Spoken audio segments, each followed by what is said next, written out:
Hello everyone. I know many of you listen while falling asleep. Before you drift off, leave a comment telling me where you're watching from. And don't forget to like and subscribe. Let's get comfortable, relax, and dive into tonight's case. November 24th, 1971. The day before United States, the world was moving at the warm, unhurried pace that only a holiday can bring. Kitchens smelled of butter and cinnamon. Grocery stores were packed with last-minute shoppers. Highways were filling up with families making the familiar drive toward home, toward parents, grandparents, siblings, toward tables set with good food and the particular comfort of people who love you. Portland, Oregon carried that same energy that afternoon. The city was gray, the way it always is in late November, a low, heavy sky that pressed down over the rooftops and the bare trees and the wide surface of the Willamette River. The rain came and went. The streets were quiet in the way that cities get quiet before a holiday, as though the whole place has exhaled and decided to rest. At Portland International Airport, Northwest Orient Airlines was running its routine afternoon operations. Gate N was busy but not chaotic. Flight 305, a short regional hop from Portland to Seattle, was preparing for departure. It was not a glamorous road. Barely 30 minutes in the air. The kind of flight that businessmen took without thinking, that families used to avoid the holiday traffic on I-5, that felt less like travel and more like simply relocating yourself from one rainy Pacific Northwest city to another slightly rainier one. The aircraft was a Boeing 727-100 dependable, narrow-bodied workhorse of commercial aviation, 3 rear-mounted engines, a seating capacity that made it well-suited for short to medium regional routes, and one particular design feature, a rear air stair, a set of steps built into the tail of the aircraft that could be lowered from the inside, that descended from the back of the plane, and that could, according to its engineering specifications, be operated even while the aircraft was in flight. It was not a detail that any of the 36 passengers boarding Flight 305 that afternoon would have known. It was not the kind of thing that appeared in travel brochures or safety cards, or any of the ordinary materials that a passenger encounters during the routine business of getting on an airplane. It was technical, obscure, the kind of specification that lived inside engineering manuals and maintenance reports, and the minds of people who built and flew and serviced aircraft for a living. But someone knew. Someone had done their homework. The passengers filed aboard in the ordinary way. They were ordinary people traveling for the holiday for work, for the unremarkable reasons that fill the manifests of regional flights on the day before Thanksgiving. They settled into their seats. They stowed their bags. They buckled their seatbelts and glanced out the small oval windows at the gray Portland afternoon and thought about where they were going and who would be waiting for them. Among them, in seat 8C, an aisle seat toward the rear of the cabin, sat a man who had checked in under the name Dan Cooper. He was alone. He drew no particular attention. The gate agents, the flight attendants, the other passengers, none of them would remember anything unusual about him when he first boarded. He was a middle-aged man. Somewhere between 40 and 50, most people would later guess. He wore a dark suit, black or very dark brown, depending on who you asked. A white dress shirt, a black click tie, dark sunglasses. He carried a black briefcase. He looked, by every account that would later be gathered, like a businessman. Quiet, unremarkable. The kind of man you sit next to on a 30-minute flight and forget entirely by the time you've collected your luggage. He ordered a bourbon and soda after the aircraft began to taxi. He paid for it. He was polite. And then shortly after takeoff, while Flight 305 was climbing through the low gray clouds above Portland, he passed a note to flight attendant Florence Schaffner. Florence was 23 years old. She was seated in the jump seat near the rear of the aircraft. As was standard procedure during takeoff, she assumed, as flight attendants often did when passengers passed notes, that it was a man trying to give her his phone number. She slipped it into her pocket without reading it. He leaned toward her. He said quietly, "You'd better read that note. I have a bomb." Florence Schaffner read the note. It was Hank wording has never been fully disclosed by the FBI, and the note itself has never been recovered. It was taken back by the hijacker before the flight was over. But from what Florence and other crew members later described, its contents were direct and clear. The man called Dan Cooper claimed to have a bomb in his briefcase. He had specific demands. He wanted money, $200,000 in negotiable currency. He wanted 4 parachutes, 2 primary, 2 reserve. He wanted a fuel truck standing by in Seattle to refuel the aircraft. And he wanted the plane to fly to Mexico City after the money and parachutes were delivered. Florence Schaffner looked at the man. He opened his briefcase just slightly, just enough for her to see what was inside. She would later describe seeing red cylinders, wires, a dark mass that could have been an explosive device. Whether it was real or not, she believed it. She had no reason not to. She went to the cockpit. Captain William Scott was a veteran pilot, experienced, calm, the kind of man who had spent enough years in the air that very little rattled him. But this rattled him. He immediately contacted Northwest Orient's ground operations and relayed the situation. Ground operations contacted the airline Seattle office. The Seattle office contacted the FBI. The FBI contacted the Seattle field office. And within a remarkably short period of time, the machinery of law enforcement response was in motion. Even as Flight 305 continued its approach toward Seattle-Tacoma International Airport, with 36 passengers who had no idea what was happening aboard a plane being flown by a crew that now knew they whittle of a hijacking. The year was 1971. Commercial airline hijackings were not, in that era, the unthinkable catastrophes they became after September 2001. They had happened throughout the 1960s. Many of them politically motivated, many of them involving Cuba, many of them resolved without violence. The standard protocol at the time, endorsed by airlines and government agencies alike, was to cooperate with hijackers to avoid confrontation, to keep everyone calm and get the aircraft safely on the ground. The thinking was straightforward and pragmatic. Planes and money could be replaced. People could not. Captain Scott followed protocol. He kept flying. He kept the crew calm. He relayed information to the ground as he received it. And he began circling above Seattle, burning fuel, buying time, while the FBI and Northwest Orient worked to gather what the man in Seat 18C was demanding. $200,000 in cash, 4 parachutes, a refueled aircraft, and a flight to Mexico City. Now, before we go any further into what happened in that aircraft, in that cockpit, in those dark skies above the Pacific Northwest, let's take a moment, because this story, like all the ones I bring you, is built on real people, real lives.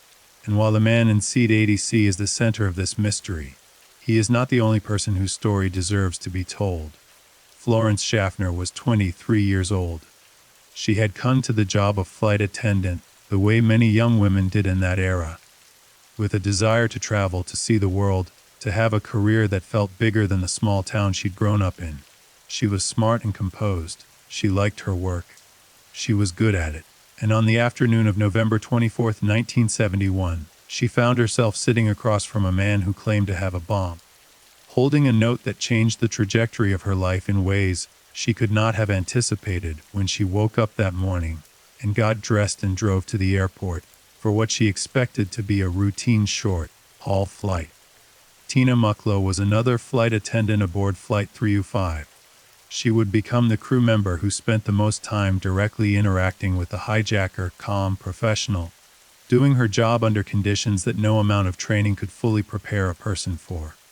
She would later describe him as polite, composed, not cruel or erratic, not the raving, unstable kind of person you might imagine when you hear the word hijacker.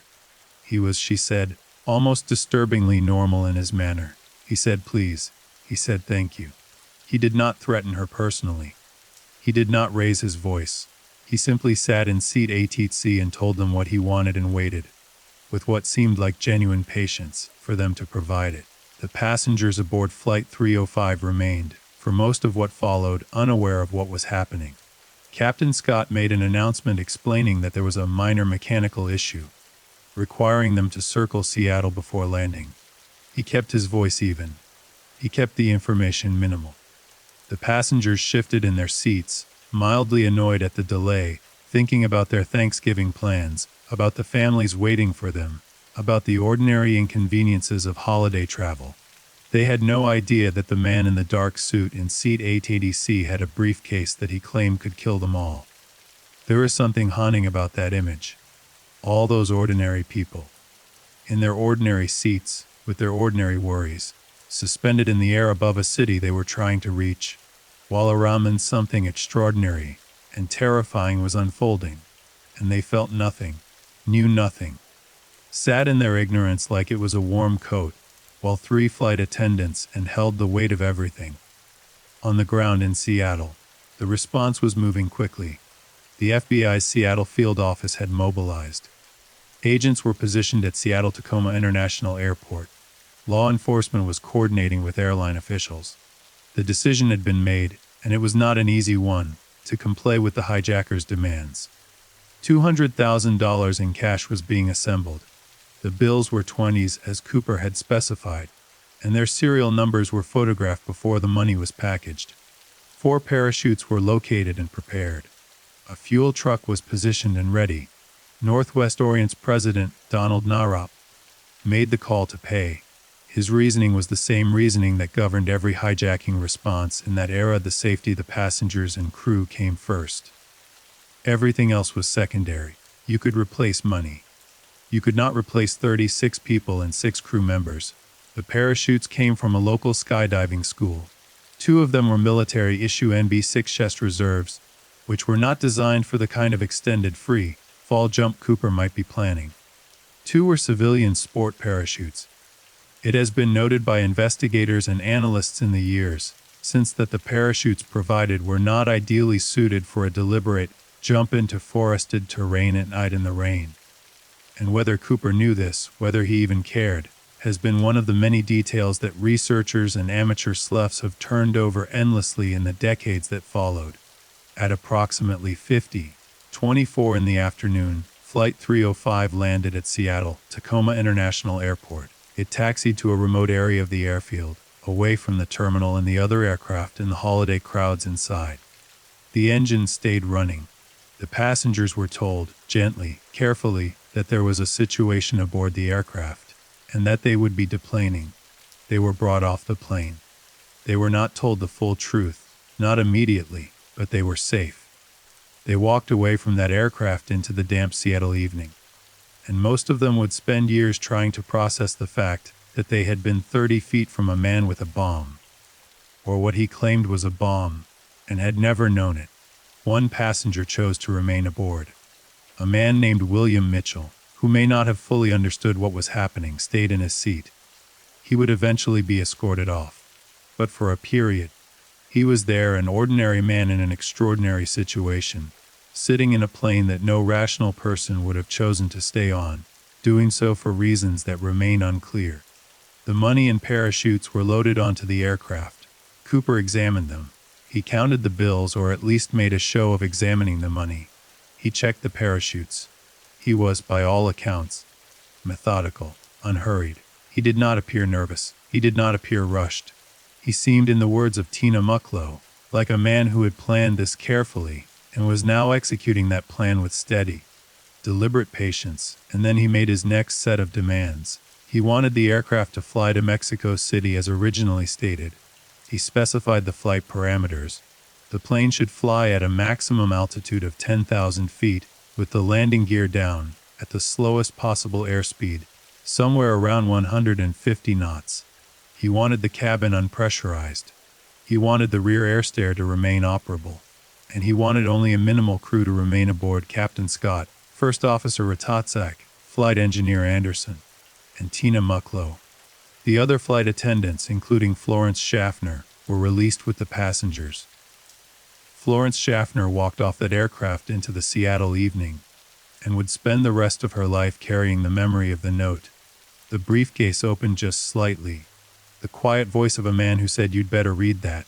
The aircraft refueled. The remaining crew prepared for departure, and at approximately 7:40 in the evening on November 24, 1971, the night before Thanksgiving, with the Pacific Northwest dark and wet below them, Northwest Orient Flight 305 lifted off from Seattle-Tacoma International Airport, turned south, and climbed into the clouds, somewhere over the forests of southwestern Washington. In the dark, in the rain, at an altitude that the crew was maintaining at Cooper's instruction. The man in seat 18C told Tina Mucklow to go to the cockpit and stay there. She went. She closed the door behind her, and then the rear air stair of the aircraft, that particular piece of engineering, that specific design feature of the Boeing 727-100 was lowered, the cabin filled with the roar of wind and engines and cold night air. And somewhere between Seattle and Reno, Nevada, at approximately 8:13 in the evening, Northwest Orient Flight 305 experienced a change in air pressure and a slight upward movement of the aircraft's tail, the kind of movement consistent with weight being removed from the rear stairs. D.B. Cooper was gone. $200,000 was gone with him.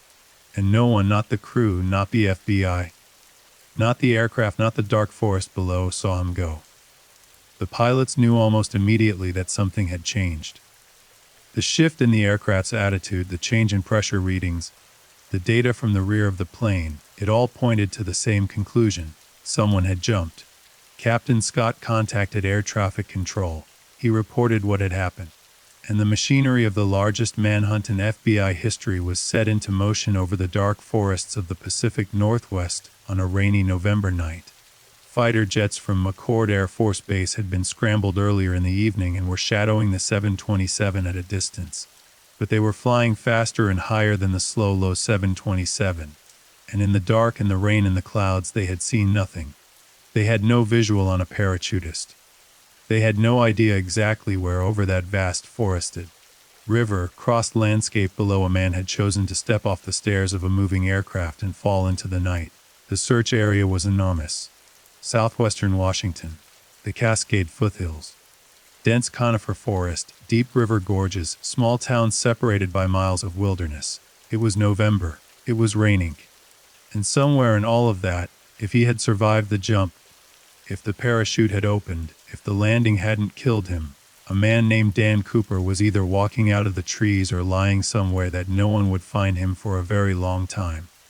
Or perhaps, and this was a thought that no one wanted to say aloud, but everyone was thinking, he was already dead. Dropped into forest that didn't forgive mistakes. Fallen into the Lewis River or the North Fork of the Washougal.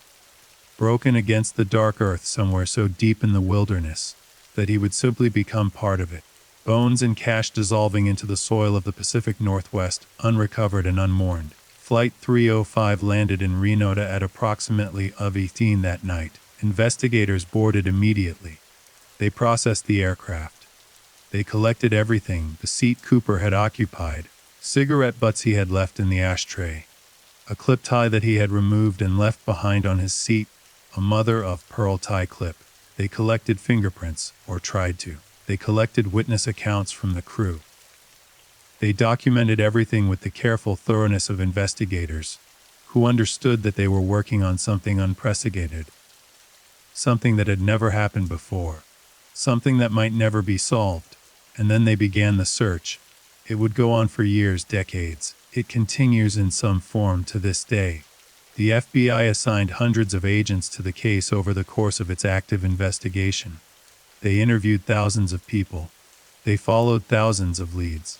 They investigated hundreds of named suspects at various points. The list of people seriously considered as potential D.B. Cooper suspects ran into the hundreds, possibly the thousands if you count every tip and letter and phone call that came in from the public, because the public was captivated. From almost the moment the story broke, the morning of November 25, 1971, Thanksgiving Day, front-page news across the country, D.B. Cooper became something that true crime cases rarely become: a folk hero. There was something about the story that captured the American imagination in a way that was deeply uncomfortable if you thought about it carefully, but undeniable if you were honest. A man with no apparent criminal record, no violence, no victims who were physically harmed, who simply walked onto an airplane, made a calm and specific set of demands, collected his money, and then jumped out of the back of the aircraft into the dark. Who left behind a clip on tie and a cigarette butt and the ghost of a smile. Who was never caught. Who was never identified. Who was simply gone. He became a Halloween costume. He became a movie. He became songs and novels and a bar in Portland named after him and an annual D.B. Cooper Days festival in the small Washington town of Ariel, the area closest to where investigators believed he may have landed.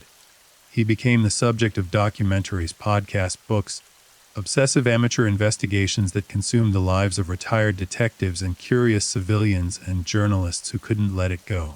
He became a myth, a legend, the man who beat the system. And all of that, the mythology, the legend, the folk hero narrative, made the actual investigation both easier and infinitely harder. Easier, because the public attention generated a constant stream of tips and leads and information.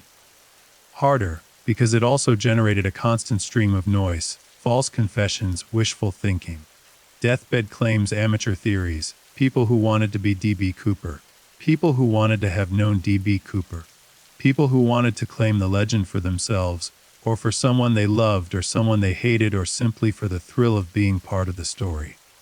The real D.B. Cooper, whoever he was, receded further and further behind the legend, until, in some ways, the legend was all that was left. But let's go back to the beginning. Let's go back to what was actually known, what the evidence, thin and frustrating as it was, actually told investigators in those first days and weeks after the hijacking. Dan Cooper, the name on the ticket, not D. Cooper. That name, the name the world knows, came from a miscommunication in the early press coverage, when a wire service reporter either misheard or was incorrectly told that the hijacker had identified himself as D.B. Cooper rather than Dan Cooper. There was briefly an actual D.B. Cooper investigated by authorities, a man with a minor crime in the Portland area whose name happened to match. He was quickly cleared, but the name stuck, the press ran with it, and Dan Cooper became D.B. Cooper forever, which is one of the small strange ironies of a case built entirely on irony and mystery. The ticket had been purchased in cash, at the counter, no reservation, no advance planning, or at least, no advance record of planning. A man walked up to the Northwest Orient ticket counter at Portland International Airport on the afternoon of November 24, 1971, for a one-way ticket to Seattle under the name Dan Cooper, and got on the plane. No ID was required. This was 1971. The world before metal detectors, the world before mandatory identification checks. The world before the machinery of modern airport security had been built up around the specific nightmare of hijackings and terrorism. A man could walk up to a counter, give a name, pay cash, and be on the plane in minutes. He was described as white male, mid-40s to early 50s, approximately 5 feet 10 inches to 6 feet tall, medium dark complexion, possibly naturally olive-toned, possibly a tan, possibly something else. Dark hair cut short, possibly with a receding hairline at the temples, brown eyes, though some accounts said dark eyes without specifying color. He wore a dark suit, a white shirt, a black clip-on tie, the con being a detail that would later attract significant analytical attention. Because clip-on ties were associated at that time with certain professional environments, certain working-class occupations, people who needed the look of a tie without the risk of a real one getting caught in machinery. He wore dark sunglasses throughout most of the flight. He smoked really foot or tip cigarettes. He drank bourbon and soda. The FBI composite sketch, released in the days and weeks following the hijacking, showed a man with a square jaw, dark hair, a serious expression. The kind of sketch that could describe several million American men in 1971. It was not, investigators would later acknowledge, as specific or as useful as they had hoped. The problem was that the witnesses, as careful and observant as they were, as honestly as they tried to recall what they had seen, were describing a man they encountered under extraordinary stress, a man who had worn sunglasses for much of the encounter, a man who had been unremarkable by design. Because that was the thing about D.B. Cooper. He had been unremarkable on purpose. The sunglasses, the generic dark suit, the quiet voice, the polite manner, the complete absence of any behavior that would cause a gate agent or a fellow passenger to look twice. He had boarded that aircraft as a shadow, present enough to buy a ticket and take a seat, invisible enough to leave no real impression behind. And when the door closed and the aircraft taxied away from the gate, he had simply become the man who sat in seat ATC and turned the ordinary world inside out. The note. Let's talk about the note. The note Florence Schaffner was handed, and the second, longer set of instructions Cooper later produced and shared with Tina Mucklow were hand-wrecked. They were specific. They did not ramble or threaten or express ideology. There was no political statement in those notes. No grievance aired against the airline or the government or the social order. No manifesto. No declaration of purpose beyond the purely practical. Here is what I want. Here is what will happen if I don't get it. Investigators analyzed the language carefully. The notes suggested education, not necessarily advanced education, but literacy, clarity, the ability to organize thoughts and communicate them concisely under pressure. The specific technical knowledge embedded in the demands, the airspeed, the landing gear configuration, the rear air stair pointed to someone who understood aviation.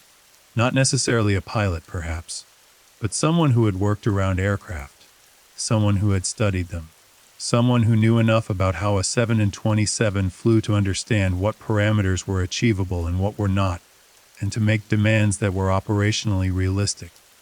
This was not someone who had watched an airport movie and decided to try hijacking a plane on a whim. This was someone who had planned. And yet, and this is one of the most analyzed and debated aspects of the case, there were things about Cooper's plan that suggested either gaps in his knowledge or a willingness to accept risk that bordered on the irrational. The parachutes he ended up with were not ideal for a deliberate jump. The conditions, dark, raining, forested, cold, were genuinely dangerous.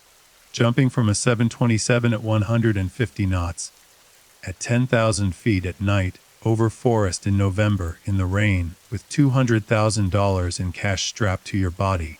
This was not a plan with generous margins for error. Either Cooper was exceptionally skilled, a trained parachutist, perhaps military, perhaps special forces, someone for whom this kind of jump was within the range of manageable risk, or Cooper was someone whose desperation or recklessness had reached the point where the odds no longer mattered to him. Or, and this is the possibility that investigators have never been able to rule out, Cooper did not survive. Cooper jumped and died. And the reason the case has never been solved is not because he was brilliant enough to escape, but because the forest swallowed him, and the river took the money, and the only witness was the rain. We will continue following every thread of this investigation. We will follow every suspect, and there were so many suspects. We will walk through the evidence, the forensics, the witness accounts, the decades of leads that went nowhere and the handful that came breathtakingly close to something like an answer. But before we get there is one more piece of this opening chapter that I need to tell you about. Because the FBI, in those first frantic days of the investigation, began interviewing everyone they could find. The crew, the passengers, the airport workers, the ticket agents, the people at the skydiving school who provided the parachutes, the fuel truck operators, everyone who had been within reach of that aircraft on November 24, 1971. And somewhere in those interviews, somewhere in the dense, careful paperwork of those early days, investigators began to notice something. The name Dan Cooper was not entirely random. In a Belgian comic book series, popular in France and in French-speaking communities in Canada. Not widely known in the United States, there was a fictional character named Dan Cooper. He was an adventurous Royal Canadian Air Force pilot. The series had been published since 1954. It featured, in various issues, parachuting sequences. It was the kind of detail that could mean nothing, a coincidence, a name pulled from nowhere that happened to match a fictional character. Or it could mean something. It could mean that the man who boarded Northwest Orient Flight 305 on November 24, 1971 had some connection to that comic. Had read it, had grown up with it, knew it, and had chosen, for whatever reason, whimsy, sentiment, a private joke, to use the name of a fictional Canadian pilot as his alias on the day he walked onto an airplane with a briefcase and changed American aviation history forever. It was a thread, thin, fraying at the edges, leading somewhere uncertain, just like all the others. The search began before the aircraft even landed in Reno, while Flight 305 was still in the air. While Tina Mucklow and the remaining crew sat in the cockpit, not knowing whether the man in the dark suit was still on the plane or had already gone. The FBI and local law enforcement were already trying to calculate where he might have jumped. They had the flight path. They had approximate timing. They had the moment when the crew noticed the change in air pressure, the slight shift in the aircraft's attitude that suggested the rear air stair had been used. They had all of that, and they fed it into their calculations, and what they came out with was a search area that covered hundreds of square miles of some of the most unforgiving terrain in the American Pacific Northwest. Southwestern Washington, the area south of the Columbia River, north of Portland, east of the Coast Range, west of the Cascades. It was a landscape of dense Douglas fir and western red cedar, of river valleys cut deep into volcanic rock, of ridgelines that could hide a man or a body for years without giving anything up. The Lewis River ran through it. The Washougal River ran through it. There were small towns out there, Ariel, Amboy, Cogar, Woodland, places where people lived quiet, self-sufficient lives surrounded by trees and the particular silence of the Northwest wilderness in winter. It was into this landscape that D.B. Cooper had, apparently, disappeared. The morning of November 25th, Thanksgiving Day, the search began in earnest. Army soldiers from Fort Lewis, National Guard personnel, FBI agents, local law enforcement from Clark and Cowlitz counties, civilian volunteers, search and rescue teams. They went into the woods, they looked. They moved through the rain and the mud and the cold with the particular grim determination of people who understand that time matters in a search, that every hour the trail grows colder, that every night that passes reduces the odds of finding something useful, that the forest is patient in a way that human investigators simply cannot be. They found nothing, not immediately, not in those first days. No body, no parachute, no money, no evidence that a human being had come down through those trees on the night of November 4th, 1971. The ground was wet and soft, the kind of ground that should have held impressions, that should have shown the marks of a landing. But if Cooper had come down in the search area at all, if the calculations were right and the jump had happened where investigators believed it did, the forest had absorbed the evidence with the same quiet efficiency it absorbed everything else. The search was scaled back after a few days, then it scaled back again. The FBI maintained an active investigation. Leads came in constantly, hundreds of them, then thousands of them. As the story spread across the country and the public became invested in the mystery in that strange, proprietary way that major unsolved cases tend to generate, everyone had a theory. Everyone knew someone who might be D.B. Cooper. Everyone had a detail, a memory, a piece of information that they were sure, absolutely sure, was the missing piece. Almost none of it led anywhere. Almost. Let's talk about who D.B. Cooper might have been. Because this is the question, the central burning, impossible question, that has driven this case for more than 50 years. And to understand it properly, you have to understand what investigators actually had to work with. Not the mythology, not the legend. The actual, physical, forensic reality of what was left behind on Northwest Orient 305 after Dan Cooper stepped off the rear air stair and into the dark. He left behind a clip-on tie, a mother-of-pearl tie clip, several cigarette butts from Raleigh filter, tipped cigarettes, fingerprints, partial smudge, difficult to work with, lifted from surfaces throughout the aircraft's rear section, and the memory of 4 people who had been in close proximity to him for several hours under conditions of extreme stress, wearing sunglasses, in the particular flat fluorescent light of an aircraft cabin. That was it. That was the physical evidence of a man who had hijacked a commercial aircraft, extorted $200,000 from an airline, and then vanished into the night sky above the Pacific Northwest. 4 eyewitnesses. Some clip-on tie. Partial fingerprints. It was, by any measure, almost nothing, and yet, the FBI was not without analytical tools even in 1971, and over the decades as forensic technology advanced. Investigators returned to that evidence again and again. The cigarette butts were examined for DNA in later years, though the results were complicated by issues of sample degradation and contamination. The tie received extensive forensic attention, and this, as it turned out, would eventually yield something genuinely remarkable. In 2001, a team of scientists from the FBI's forensic laboratory subjected the clip-on tie to analysis under an electron microscope. What they found on the tie were particles, microscopic particles of a very specific composition, titanium, pure titanium, not the alloyed variety that appears in many industrial applications, but a specific form consistent with the kind of titanium particles produced in the manufacturing of certain aerospace and industrial materials. Alongside the titanium, they found traces of other materials, rare earth elements, specific chemical compounds that pointed toward a very particular industrial environment. The particles on D.B. Cooper's tie suggested that whoever had worn it had worked in a setting where pure titanium was being processed or manufactured. This narrowed the field considerably. Pure titanium processing was a specialized industry. The companies doing it were not numerous. The people working in those environments were not anonymous. They had clearances, they had records, they had employment histories. It was a lead, a real one. A thin filament of actual evidence pointing in a specific direction. Investigators followed it. They cross-referenced titanium manufacturing facilities in the Pacific Northwest with their list of suspects. They looked for men who matched the physical description, who had aviation knowledge or parachute training, who had purchased a one-way ticket from Portland to Seattle on November 4, 1971, who had some connection to the industrial environments where those specific particles would have been produced. It pointed, among other places, toward the aviation industry, toward companies like Boeing, which had major operations in the Pacific Northwest and which worked extensively with titanium and rare earth materials in aircraft manufacturing.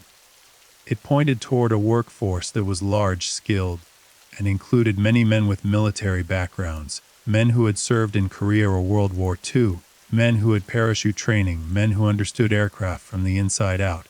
The suspects, over the course of the FBI's investigation, which remained officially active from 1971 until 2016, when the Bureau formally announced it was redirecting resources away from the case.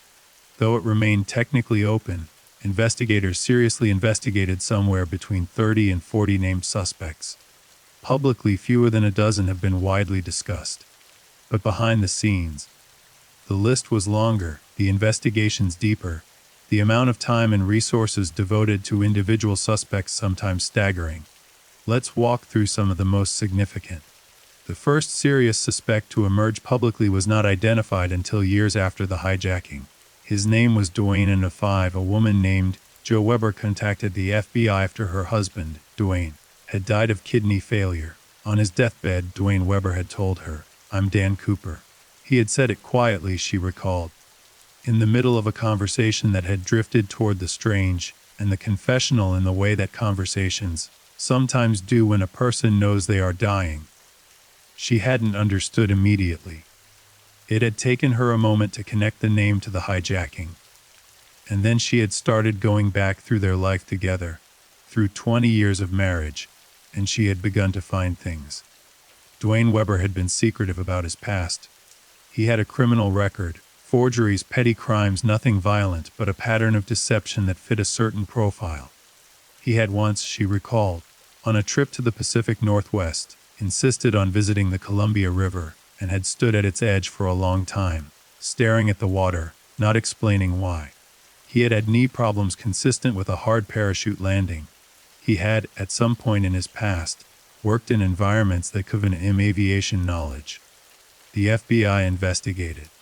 They obtained DNA from Jo Weber and compared it to genetic material extracted from the tie and the cigarette butts. The results were inconclusive, not a match but not a clear exclusion either, given the quality of the samples available. Duane Weber was never definitively cleared. He was never definitively named as the hijacker. He remains in the language of this case unresolved.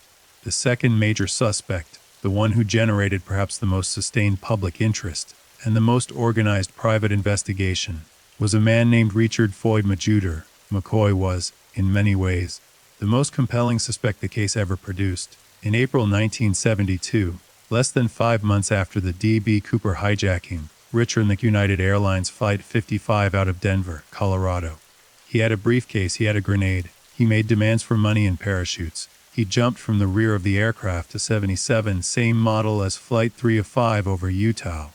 He was arrested 2 days later at his home in Provo, Utah. The FBI found the money. They found parachute equipment. He was convicted and sentenced to 45 years in federal prison.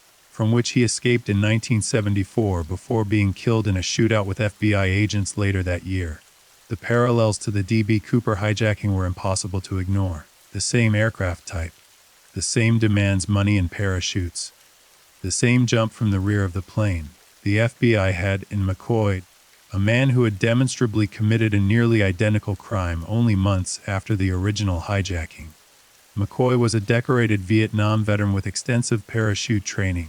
He had served in the Army's 101st Airborne Division, had completed multiple combat jumps, was an experienced skydiver in civilian life. He had the skills to make the kind of jump Cooper had made. He had the military background that investigators had long theorized Cooper possessed. FBI agents Russ Kellam and Bernie Rhodes became convinced that McCoy was Cooper. They wrote a book arguing the case, D.B. Cooper, The Real McCoy, in which they laid out the physical and circumstantial evidence connecting the two men. McCoy's height matched the description. His build matched. His age was roughly consistent. His skills were exactly right. But the FBI as an institution never formally identified McCoy as Cooper. Eyewitnesses who had seen the hijacker, Tina Mucklow, Florence Schaffner, were shown photographs of McCoy. Their responses were not confirmations. Mucklow, who had spent the most time with Cooper, said that McCoy did not look like the man she remembered. The composite sketches did not match McCoy's known photographs closely enough to satisfy investigators. And McCoy, despite his willingness to commit crimes and his apparent comfort with violence, had never confessed to being D.B. Cooper. Not during his trial, not during his imprisonment, not in any of the communications he made before his death. McCoy remains, like Dwayne Weber, unresolved. An imperfect one. There were others. A man named Kenneth Christensen, identified as a suspect by his own brother Lyle, who came forward years after Kenneth's death in 1994, claiming that his brother had confessed in a letter to doing something Lyle was sure, after reflection, referred to the hijacking. Kenneth Christensen had worked for Northwest Orient Airlines. He had been a purser, a senior cabin crew member, and later a ground worker for the airline. He had military parachute training from his time in the Army. He had, in the years after 1971, purchased a house and lived modestly but comfortably on a salary that investigators struggled to fully account for. He matched some elements of the physical description: average height, dark complexion, the right age range. He drank bourbon. He smoked, but the eyewitnesses again were uncertain. The photographs of Christensen did not produce confident identifications. And without DNA, without a confirmed fingerprint match, without the money or any physical connection to the hijacking, the case against Christian remained circumstantial, interesting, but ultimately unprovable. A woman named Marla Cooper came forward in 2011 with what was perhaps the most dramatic public claim in the case's history. She said that her uncle, a man named Doyle Cooper, was D.B. Cooper. She said that she, as a child of 7 or 8, had overheard her uncle and another man discussing a plan to hijack an airplane in the days before Thanksgiving 1971. She said that her uncle had returned to the family Thanksgiving gathering injured and disheveled, with a story about a car accident that had never quite made sense to her. She said she had been carrying this suspicion her entire adult life, and had finally decided to come forward. The FBI tested a guitar strap belonging to Lynn Cooper for DNA. The results were not a match for the DNA profile that had been developed from the tie. Lynn Doyle Cooper was excluded as a suspect. Marla Cooper believed the FBI had made a mistake. She remained convinced, but the science said otherwise. And then there was a man named Robert Rackstraw. Rackstraw was, by any measure, one of the most colorful and genuinely remarkable suspects in a case full of colorful and remarkable suspects. He was a career criminal with a history stretching back decades: fraud, forgery, theft, impersonating a military officer, check kiting, the kind of resume that suggested a man who had spent his life operating just outside the law's full grasp. A man comfortable with deception and confident in his own ability to stay one step ahead of whoever was looking for him. He had served in the Army. He had parachute training. He had worked in various capacities that gave him mechanical and technical knowledge. He was the right age. His physical description, at least in some accounts and some photographs, was not inconsistent with the composite sketches. The FBI investigated Rackstraw multiple times over the years. He was interviewed, he was surveilled, and at various points, he seemed almost to court the attention, making statements that were coy and suggestive without being confirmatory, playing with investigators the way a cat plays with something it has already caught.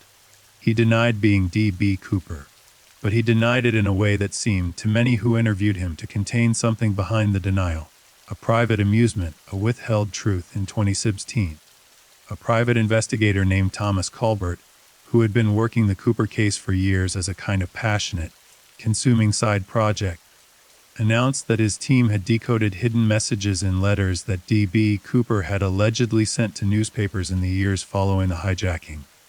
The messages, Colbert claimed, identified Rackstraw as the hijacker.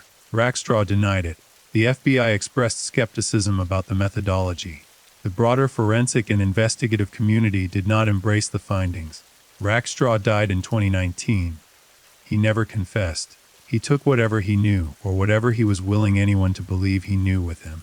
And all of this, all of these suspects, all of these investigations, all of this accumulated scrutiny and analysis and forensic testing and witness interviewing, produced in the end, not a solved case but a deeper and more complicated mystery, because the more investigators looked, the more the case seemed to resist resolution.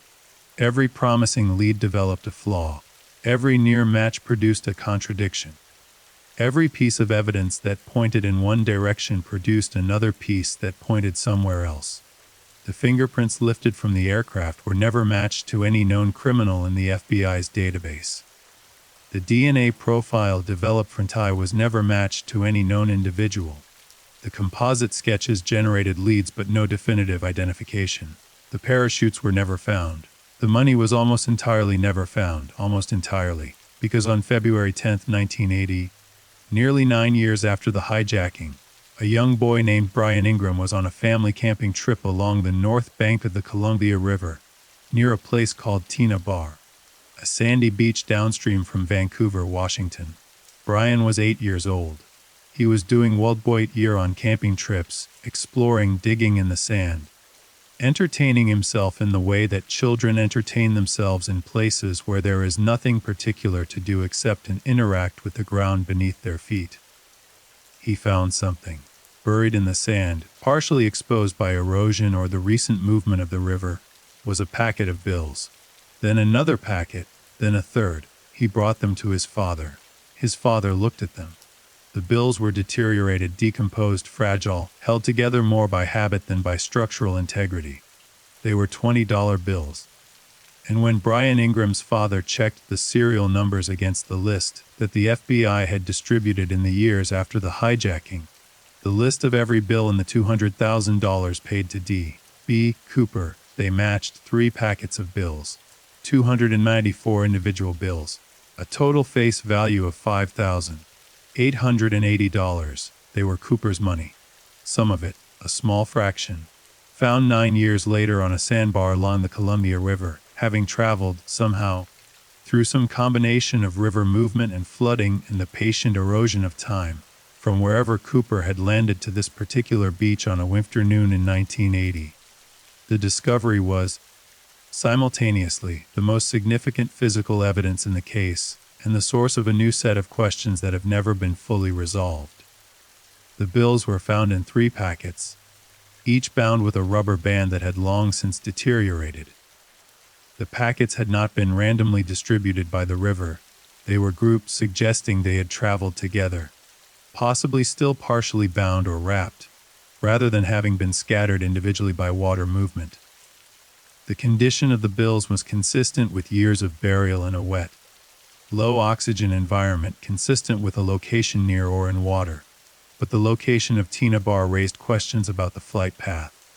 If Cooper had jumped where investigators believed he had, over the southern Washington wilderness, southwest of the Columbia River's northern tributaries, then the money would have had to travel a significant distance through the river system to end up at Tina Bar. Hydrologists analyzed the river flow patterns. Some concluded that the bills could have made that journey over 9 years of river movement. Others were less certain. And a minority view, never confirmed, never definitively dismissed, suggested that the bills had not traveled far at all, that Cooper might have come down much closer to the Columbia River than the original search area indicated, perhaps even on or near the riverbank itself. If that was true, if Cooper had landed near the river, if he had survived, if he had made his way out, then the original search had been looking in the wrong place entirely. And the 9 years of concentrated effort in the forests of southwestern Washington had missed him completely. The money. $200,000 in 1971 is approximately $1.4 million in today's money. It was not a small sum, it was a life-changing sum.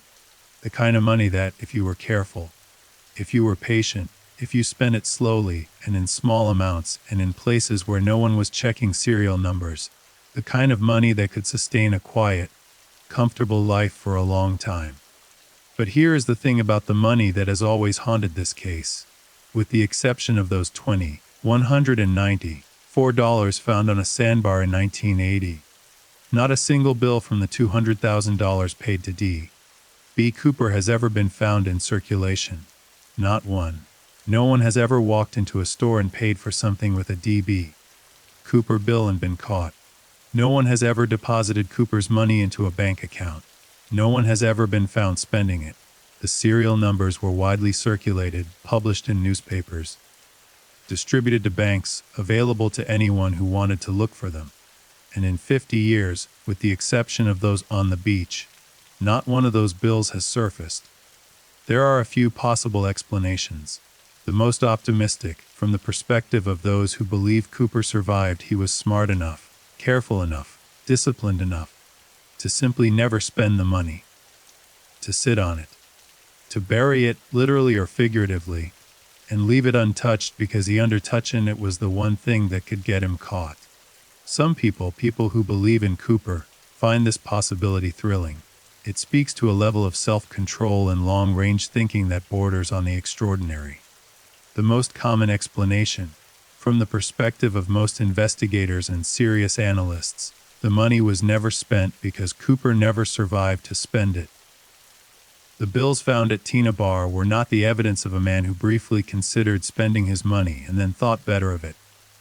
They were the evidence of a man who died on impact, or shortly after, and whose body and cash were taken by the river and distributed across its banks and depths, most of it gone forever.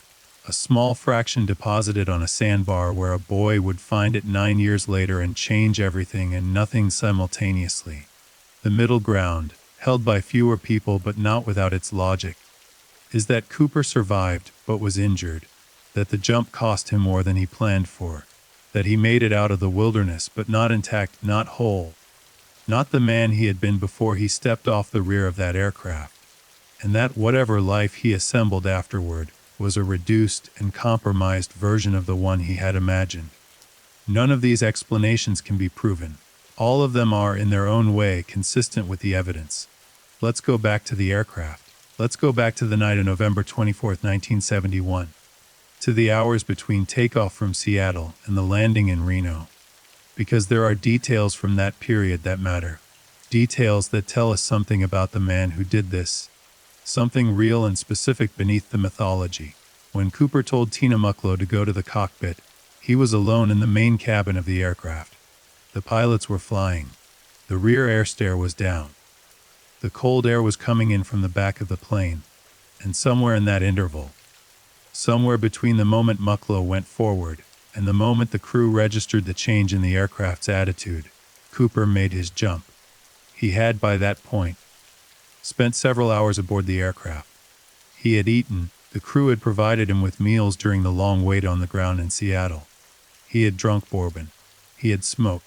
He had spoken with Tina Mucklow in what she described as a calm, almost conversational manner, not the frantic or aggressive style of a person in crisis, but the composed behavior of someone who had made their decision long ago and was now simply executing it. At one point during the wait in Seattle, he had allowed Tina Mucklow to look more closely at the contents of his briefcase. She saw the device, the cylinders, the wires, what appeared to be a battery. Later analysis by explosives experts, based on her description, suggested that the device could have been real or could have been a convincing fake. The cylinders were consistent with dynamite sticks. The wiring was consistent with a crude but functional trigger mechanism. Whether it was real or theatrical, it had done its job. It had been believed, and belief was all it needed to be. He had been, by every account, a man in control of the situation, control of himself, control of the narrative of the evening. From the moment he handed Florence Schaffner that note to the moment he stepped into the dark above the Pacific Northwest. That control, that particular quality of calm, deliberate, patient competence, is one of the things that has driven investigators and analysts and amateur researchers to distraction for 50 years. Because it points somewhere. It points to someone. It points to a person with training, with experience, with the psychological makeup to hold themselves together under conditions that would shatter most people: military, law enforcement, aviation, some combination of these. Almost everyone who has seriously studied this case has come to the same broad conclusion about Cooper's background. He was not a random member of the public who had stumbled into hijacking. He was someone who had done dangerous things before. Someone for whom the specific danger of this situation, while real, was not outside the range of what he had been trained to manage. The question, the enduring, unanswerable question, was not what kind of person could have done this. The question was, which specific person had.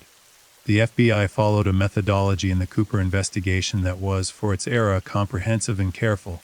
They developed a list of characteristics, a profile, in the language of behavioral analysis that was itself in its early stages in the early 1970s, that they believed described the hijacker: white, middle age, aviation knowledge, likely from military service or industry employment, parachute experience, likely formal training, Pacific Northwest connection, familiar with the geography, familiar with the flight routes, possibly a resident of the Portland or Seattle area, working class or lower middle class background, the clip-on tie, the Rayleigh cigarettes, the bourbon and soda, all pointing toward a man who was comfortable but not wealthy, who knew what he wanted and ordered it without reference to status or impression. A man who needed the money, or who wanted it badly enough to risk everything for it. Or, and this is a possibility that has always lived at the edges of the case, never fully embraced but never fully dismissed, a man who didn't particularly expect to survive, and for whom the $200,000 was not a retirement fund but a final gesture, a last act. The kind of thing a person does when they have decided that the ordinary life they have been living is over, and they want the ending to mean something, to be remembered. A man committing a kind of magnificent, deranged, solitary goodbye. There are cases, not many but some, where the evidence points in this direction. Men who have engineered their own disappearance. Men who have walked away from everything: family, work, identity, the accumulated weight of a life they no longer wanted, and started again somewhere else, or not at all.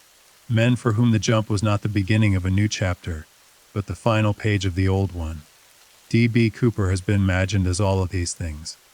The clever criminal, the desperate man, the trained operative, the folk hero, the ghost. And he has been all of these things because the evidence is thin enough, the case uncertain enough, the mystery deep enough that imagination fills the spaces where facts cannot reach. In the months following the hijacking, Northwest Orient Airlines and the broader aviation industry were forced to reckon with the vulnerabilities that the Cooper hijacking had exposed. The rear air stair problem was addressed relatively quickly. Boeing developed what became known informally as the Cooper vane, a small aerodynamic device installed on the tail of 727 aircraft that prevented the rear air stair from being lowered during flight. The modification was simple and effective and was retrofitted to the existing 727 fleet within a reasonably short period of time. The broader problem, the ease with which a passenger could board an aircraft with a claimed bomb, and no meaningful security check, took longer to address. The early 1970s saw the rapid expansion of airport security measures, metal detectors, baggage screening, mandatory identification checks, the infrastructure of modern airport security that we now move through so automatically that we forget there was a time when it didn't exist. D.B. Cooper did not single-handedly create that infrastructure. But the hijacking wave of the late 1960s and early 1970s, of which the most audacious and most famous example, was the pressure that forced the aviation industry and the government to build it. In this strange, indirect way, D.B. Cooper changed the experience of air travel for every person who has passed through an airport security checkpoint in the 50 years since.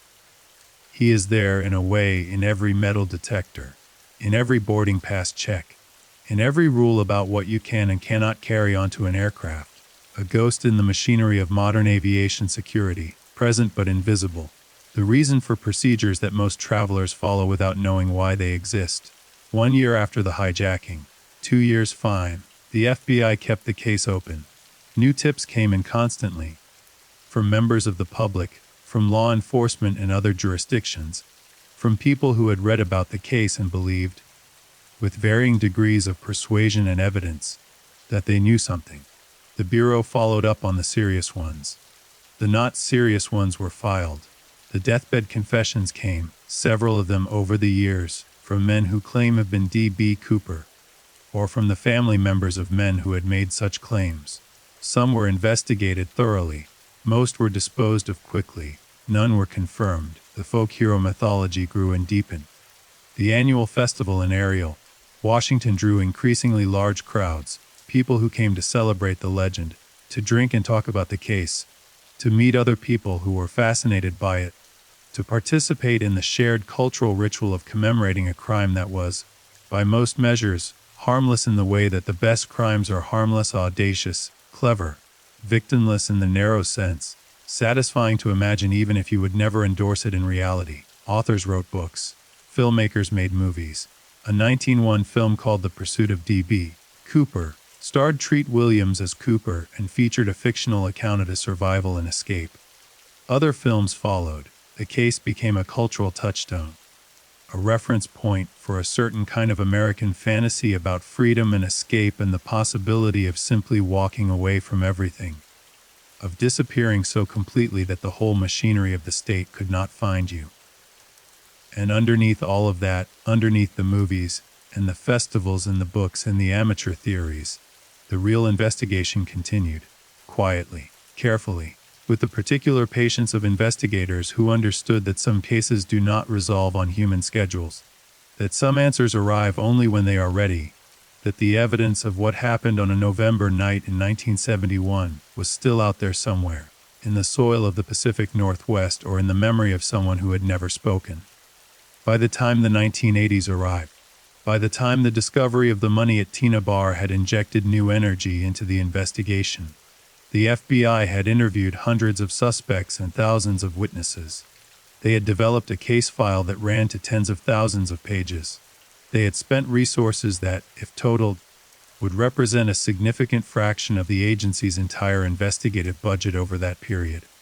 And they had, in return, the most thoroughly investigated unsolved case in American history, rich in detail, exhausted of easy answers, pointing in every direction, and no direction simultaneously. The Tina Bar discovery changed things, but not in the way that people had hoped. The bills confirmed that Cooper's money had existed physically in the world. It had not simply been an abstraction, a number on a ledger, a claim made by an airline. It had been real paper bills, bundled and wrapped and dropped from an aircraft into the dark, and some of it had found its way to a riverbank, where a child's hands had pulled it from the sand. That was real, that mattered, but it did not tell investigators where Cooper had gone. It did not tell them whether he had survived. It opened new questions about the flight path and the jump location that, while theoretically useful, did not produce actionable leads in the short term. It renewed public interest and generated a new wave of tips and theories. But tips and theories were not what the investigation lacked. Tips and theories were what it had in excess. What it lacked. What it had always lacked, what it would continue to lack for decades, was the one thing that would make everything else fall into place. A name. A rename, not Dan Cooper, not D.B. Cooper. Not a legend or an alias or a composite sketch or a behavioral profile. A real name attached to a real person, supported by evidence that survived the scrutiny of a courtroom. That name, if it exists, if it was ever known by anyone who could have shared it, has never been spoken in any official proceeding, any confirmed confession, any proven investigative conclusion. It remains, as this moment, as it has always remained, unknown. The investigation entered a new phase in the early 1980s. The discovery of the money at Tina Bar had done something that no amount of witness testimony or forensic analysis had managed to do in the 9 years since the hijacking. It had given the case a physical anchor, a point on a map, a place where the real world and the mystery of D.B. Kuwait that could be touched, photographed, measured, analyzed. And while that anchor raised as many questions as it answered, it also gave investigators something they had been working without for nearly a decade: momentum. The FBI redoubled its efforts. The Seattle field office, which had primary jurisdiction over the case from the beginning, given that Seattle, Tacoma International Airport, was where the hijacking had formally taken place, where the money and parachutes had been loaded, where the passengers had been released, assembled a team of agents who would spend the better part of the next decade systematically working through every aspect of the case that the Tina Bar discovery had reopened. The question of the flight path was at the center of everything. To understand why the money ended up at Tina Bar, to understand what that location meant for the broader geography of the case, investigators needed to know exactly where over southwestern Washington the aircraft had been when Cooper jumped. And that, as it turned out, was less clear than anyone had initially assumed. The crew had provided timing information. Tina Mucklow and the cockpit crew had noted the moment when they became aware of the change in the aircraft's attitude. The slight upward movement of the tail that suggested weight had been removed from the rear stairs. That moment had been recorded. The flight path had been tracked by air traffic control. The position of the aircraft at that moment could be calculated, at least approximately. But approximately was the problem, had been flying at a relatively low altitude, 10,000 feet, as Cooper had demanded, and at a reduced airspeed. The navigation systems of a commercial aircraft in 1971 were not the GPS-based precision instruments of modern aviation. They were accurate within certain parameters, but those parameters included margins of error that, when projected over a forested landscape in the dark, translated into uncertainty measured in miles rather than feet. The search area that investigators had initially defined, and that the ground teams had spent days calming in the weeks after the hijacking, was based on the best available calculations. But best available was not the same as certain. What the Tina Bar money suggested, what some investigators began to argue, carefully and with appropriate qualification, was that the jump might have occurred further north than originally believed. If Cooper had come down near the Columbia River, or even slightly north of it, the river system could explain how the bills had traveled a relatively short distance to Tina Bar. The river moved. The sandbar shifted. The floods of winter and spring redistributed material along the banks. 9 years was a long time for river dynamics to work. But if the jump had occurred further north, closer to the Columbia, closer to the urban fringe of the Portland, Vancouver metropolitan area, then the original search had been focused in the wrong place. The soldiers and FBI agents and volunteers who had gone into the dense wilderness of southwestern Washington in November 1971 had been looking in the wrong forest. This was not a comfortable conclusion. It was not one that the FBI embraced quickly or entirely. But it was a conclusion that a significant number of serious analysts, aviation experts, experienced investigators, arrived at independently, and it shifted the geography of the case in ways that would take years to fully absorb. The forensic work continued in parallel with the geographic reassessment. In the years following the Tina Bar discovery, the FBI subjected the recovered bills to extensive analysis. The condition of the money was examined carefully, the pattern of deterioration, the specific way in which the paper had decomposed, the way the rubber bands had left impressions on the bills before disintegrating, the particular quality of the staining and organic matter that had accumulated on the currency, was used to estimate how long the bills had been in the environment where Brian Ingram found them. The analysis produced a range, not a specific date. The bills could have been in that location for anywhere from several months to several years before they were found. They had not necessarily been there since the night of the hijacking. They could have arrived more recently, deposited by a flood event that had redistributed material from another location. The Columbia River is a dynamic system. It does not hold its contents in place. What it picks up somewhere, it puts down somewhere else, on its own schedule and according to its own logic. This opened a disturbing possibility that investigators preferred not to dwell on, but could not responsibly ignore. The bills at Tina Bar might not represent the final resting place of the money. They might represent a waypoint, a temporary deposition in a system that had been moving the money for years, carrying it from wherever Cooper had actually come down, distributing it across the landscape in ways that might, theoretically, produce more discoveries elsewhere along the river system. The FBI circulated the serial number list again. They urged banks and businesses along the Columbia River corridor, on both the Washington and Oregon sides, to be alert for the bills. They waited. No more bills were ever found. The fingerprint evidence deserved its own chapter in the investigation's long history. From the aircraft, investigators had recovered partial fingerprints, or what they believed were partial fingerprints, from surfaces in the rear of the cabin, from the armrests of seat ADC, from surfaces Cooper had touched during the hours he spent aboard the aircraft. The problem, as any forensic investigator will tell you, is that partial fingerprints are enormously difficult to work with. A full fingerprint, all 10 points of comparison, clearly defined, taken from a cooperative subject on clean equipment, is one of the most reliable forms of forensic identification in existence. A partial print, taken from a curved or textured surface under field conditions, degraded by the handling and cleaning and ordinary use of an aircraft cabin, is something else entirely. The prints from Flight 305 were classified as of limited value from the beginning.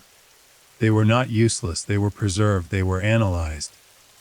They were maintained in the case file for potential future comparison. But they were not the kind of evidence that could be taken to a jury and presented as proof of identity. They were fragments, suggestions, the ghostly impression of hands that had touched surfaces in a particular sequence on a particular evening and then withdrawn from the world. Over the decades, as fingerprint analysis technology improved, as the FBI's automated fingerprint identification system grew from a relatively modest database to one of the most comprehensive in the world, the Cooper prints were compared against the expanding record. Periodically, systematically, and repeatedly, the result was the same: no match. Either the person whose prints these were had never been arrested, never been fingerprinted in any official capacity that entered the database, or, and this was the forensic reality that investigators had to live with, the prints were too degraded to produce reliable comparisons. The tie, as mentioned, was the most forensically productive piece of physical evidence. The titanium particles, the rare earth elements, the specific industrial fingerprint, the environment where the tie had been worn. But even that evidence, specific as it was, pointed to a category of employment rather than an individual.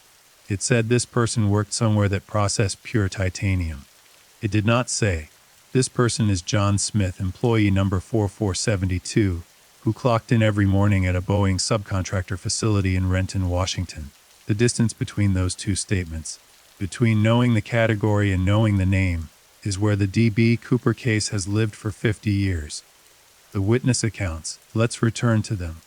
Because in a case this sparse on physical evidence, the testimony of the people who actually saw this man, who sat across from him, who brought him bourbon, who read his note, who looked into his dark eyes above those dark sunglasses, is not peripheral. It is central. It is almost everything. Tina Mucklow spent more time with Cooper than anyone else aboard Flight 305. She was with him during the long wait on the ground in Seattle. She was with him as the aircraft refueled.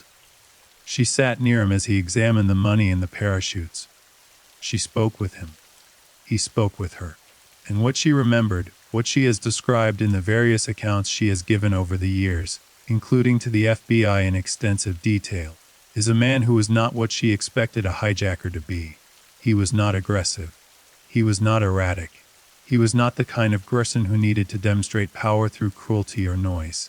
He had power, real power in the form of a claimed bomb and the credibility to back it up, and he exercised it quietly. He told her what he needed. He listened to what she said. She recalled, considerate in the specific way that people are considerate when they are trying to make an uncomfortable situation less uncomfortable for everyone involved, including themselves. She noticed his hands. They were well groomed. The nails were clean. This was a detail that seemed small but that she remembered clearly, the hands of a man who took care of himself, who was not rough-handed in the way of heavy manual labor, but not soft-handed in the way of someone who had never done physical work either. In between, the hands of someone who worked with precision rather than force. She noticed his composure. He did not fidget. He did not pace. He did not check his watch repeatedly in the anxious way of someone waiting for something they are not sure will happen. He waited with a stillness that she found, in retrospect, more unsettling than agitation would have been. Agitation she would have known how to read. The stillness was harder. It suggested a man who had already accepted whatever was going to happen, who had, perhaps, already made peace with outcomes that most people would find terrifying. She noticed toward the end that he seemed almost sad, not regretful, not afraid. But there was something in his manner as she left for the cockpit, as she said her last words to him and walked forward through and closed the door behind her, that she described, carefully, as a kind of finality, as though he knew that what came next was not something he expected to return from. Whether she was reading that correctly, whether she was projecting backward from her knowledge of what followed, whether the emotion she remembered was his or hers. These are questions that cannot be definitively answered. Memory is not a recording, it is a reconstruction, and reconstructions made under extraordinary stress, revised and revisited over decades, carry their own distortions. But Tina Mucklow believed what she remembered, and what she remembered was a man who was, in his own way, saying goodbye. Florence Schaffner's account added different details. Florence had the initial encounter, the note, the briefcase opened just slightly, the quiet instruction to read it. Her experience was shorted, more frightened than Mucklow's. She had the shock of first contact, the moment when the ordinary world of a routine flight became something else. Something that her training had prepared her for in the abstract, but that no training can fully prepare a person for in the visceral, immediate reality. What she remembered most clearly, aside from the note, aside from the briefcase, was his voice. It was low, even controlled, not threatening in tone, only in content. He did not raise it. He did not need to. There was a quality to the voice that she described as certain, not the manufactured certainty of someone trying to project confidence, but the natural certainty of someone who simply was not afraid, who was operating within a register of experience that did not include doubt about this particular action on this particular afternoon.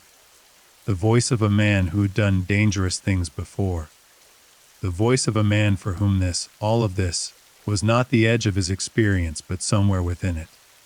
The other crew members filled in additional fragments.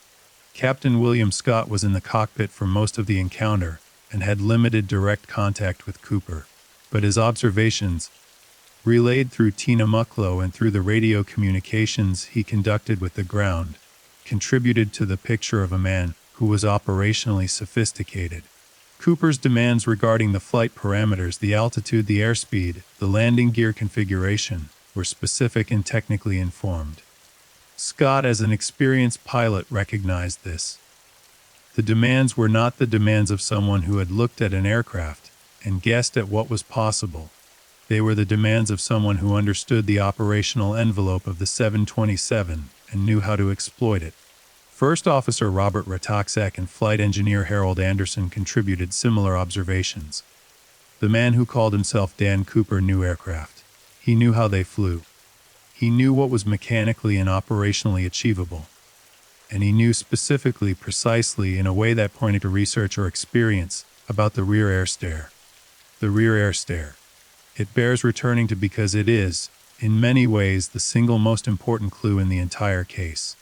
Not because of what it tells us about how Cooper left the aircraft, that much is established, but because of what it tells us about who he was. The Boeing 727's rear air stair was not a widely discussed feature. It was not something that appeared in passenger brochures or travel literature. It was not something that the average person, even the frequent flyer, would have known about. To know about it, to know specifically that it could be operated during flight, that it would allow a person to exit the aircraft from the rear while it was airborne, required either direct technical knowledge of the aircraft's design or deliberate research into its specifications. Either Cooper had worked with or around 727s in a professional capacity as a pilot, a mechanic, a ground crew member, an airline employee of some kind, and had that knowledge as a matter of professional familiarity. Or he had researched the aircraft specifically for this purpose, had sat down somewhere with manuals or documentation or conversations with knowledgeable people and systematically identified the vulnerability he intended to exploit. Both possibilities pointed to premeditation, to planning, to a man who had not woken up on the morning of November 24th and decided on impulse to hijack an airplane. A man who had been working toward this, thinking about it, preparing for it, gathering information, for some period of time before he walked up to that ticket counter in Portland and paid cash for a one-way ticket to Seattle under a name that was not his own. The question of motive.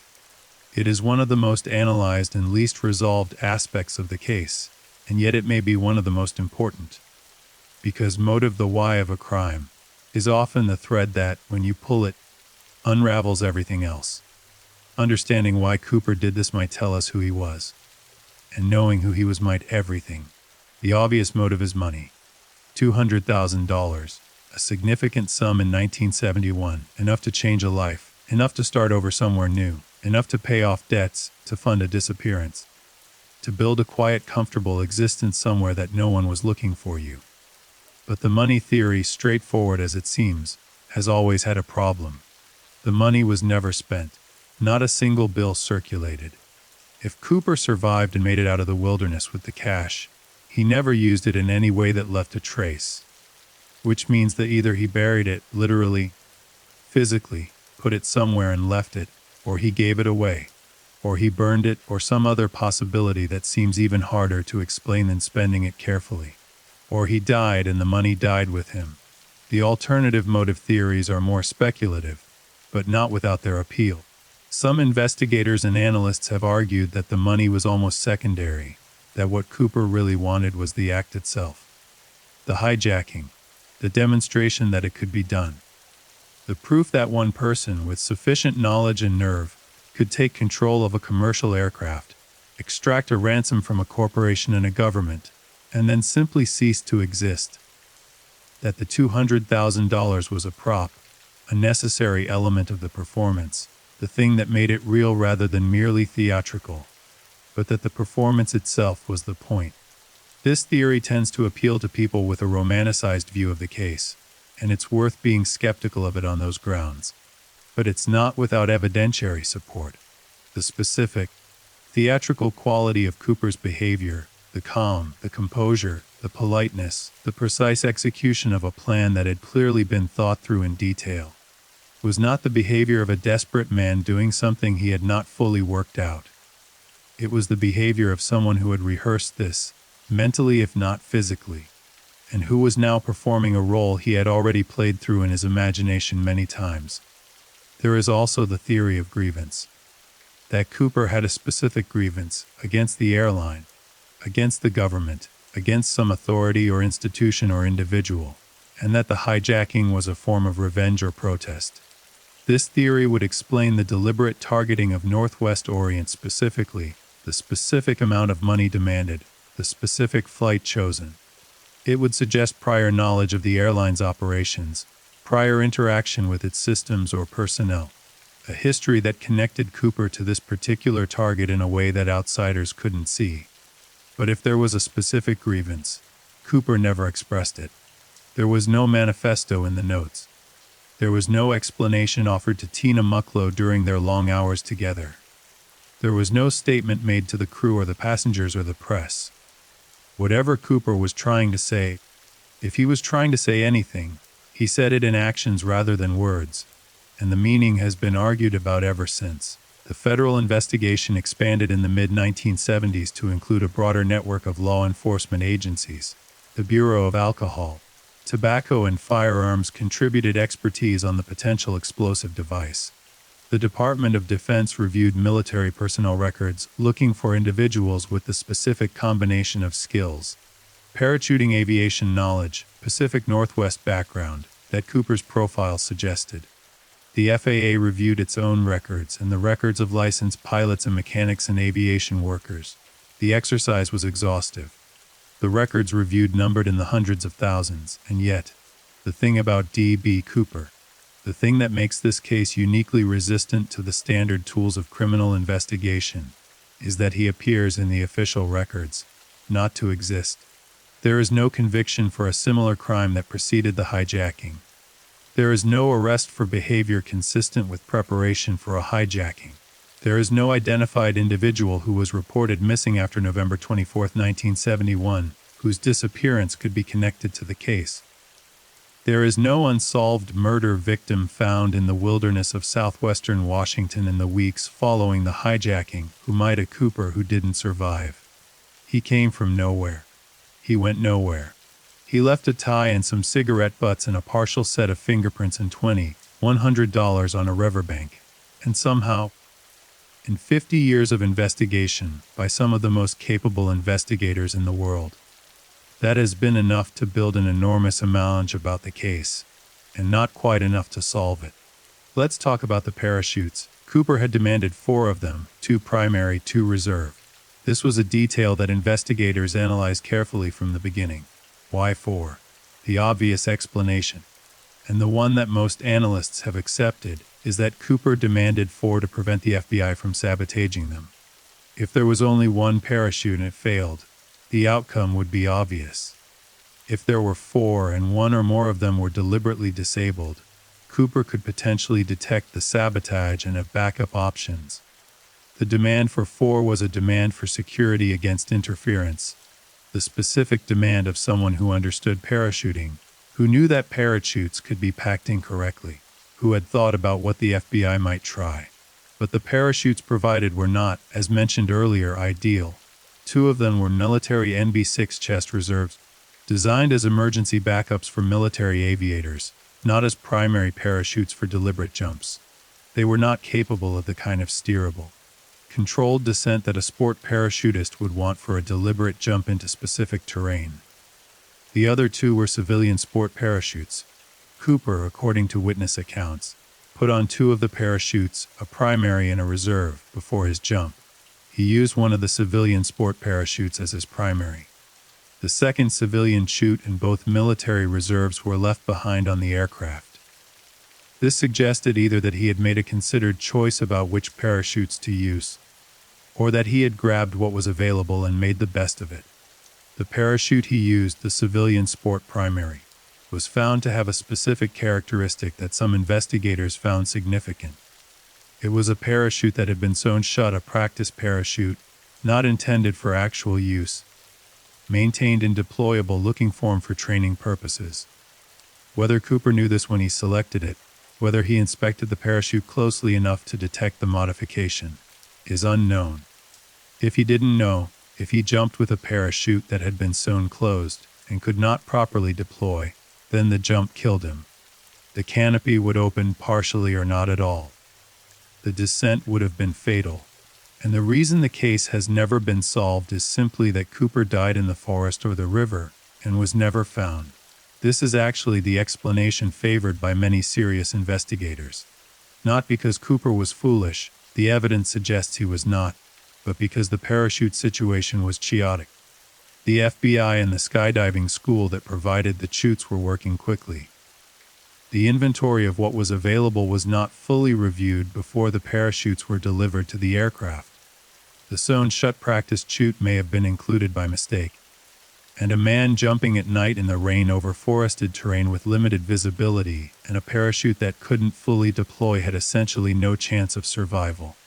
But this explanation, satisfying as it is in its pragmatic simplicity, has a problem. It requires accepting that no trace of Cooper was ever found. No body, no Parapax site, 9 years of active searching, followed by decades of ongoing development and human activity in the region, and nothing. The forests of southwestern Washington are dense, But they are not impenetrable. Bodies have been found in worse places. The absence of any trace at all has always been one of the nagging details that prevents the simplest explanation, he died in the jump, from achieving complete consensus. In 1978, 7 years after the hijacking, 3 years before the Tina Bar discovery, a playphone in the woods near the community of Amboy, Washington. The play card was an instruction card for the rear air stair of a Boeing 727, specifically the instructions for operating the stairs. It was the kind of item that would have been posted near the air stair mechanism aboard the aircraft. It could have fallen from the aircraft during the flight. It could have been carried by Cooper. It could have been there for reasons entirely unrelated to the hijacking. The FBI examined the placard. They could not define if they connected to Flight 35. But the location, in the general area of the suspected jump zone, added one more ambiguous data point to a case built on ambiguous data points. It was the kind of evidence that meant everything if you were already convinced and nothing if you were not. Small things, fragments. The case of D. Cooper, beneath all its mythology and legend and cultural weight, is at its forensic core a collection of small things. A tie left on a seat, a pie card in the woods, 3 packets of bills on a sandbar.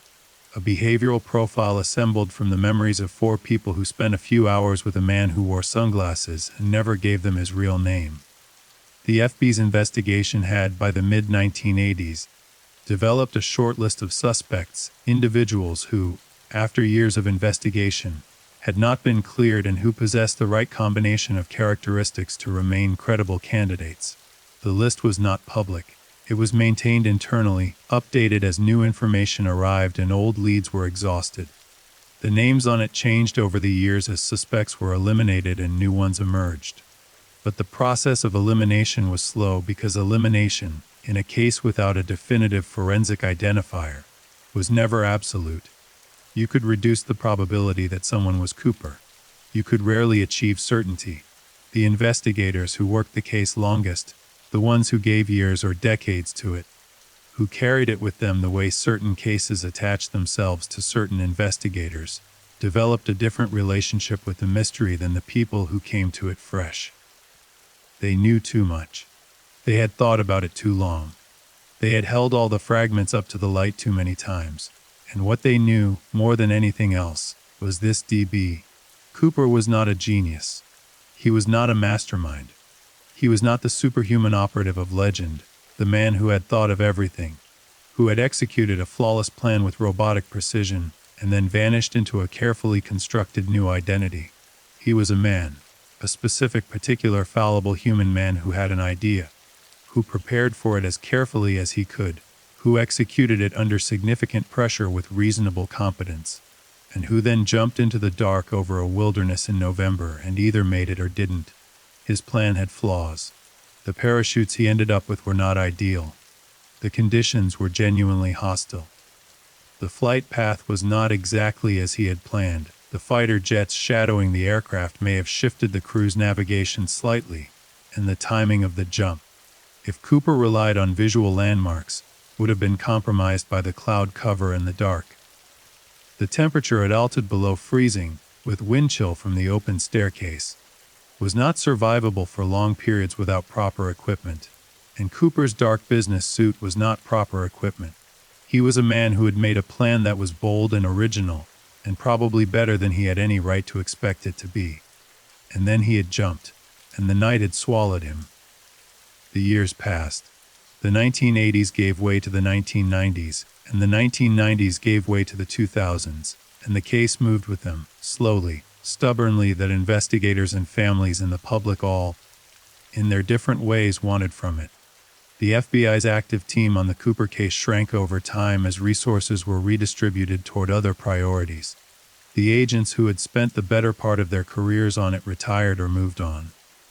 New agents picked it up, read the files, followed the threads, and arrived at the same place their predecessors had arrived, at a wall of ambiguity, solid and unmarked, giving nothing back. But the investigation did not stop, and in those years, in the long middle passage of the case's history, between the immediate aftermath of 1971 and the formal deprioritization of 2016, something interesting happened. The investigation changed shape.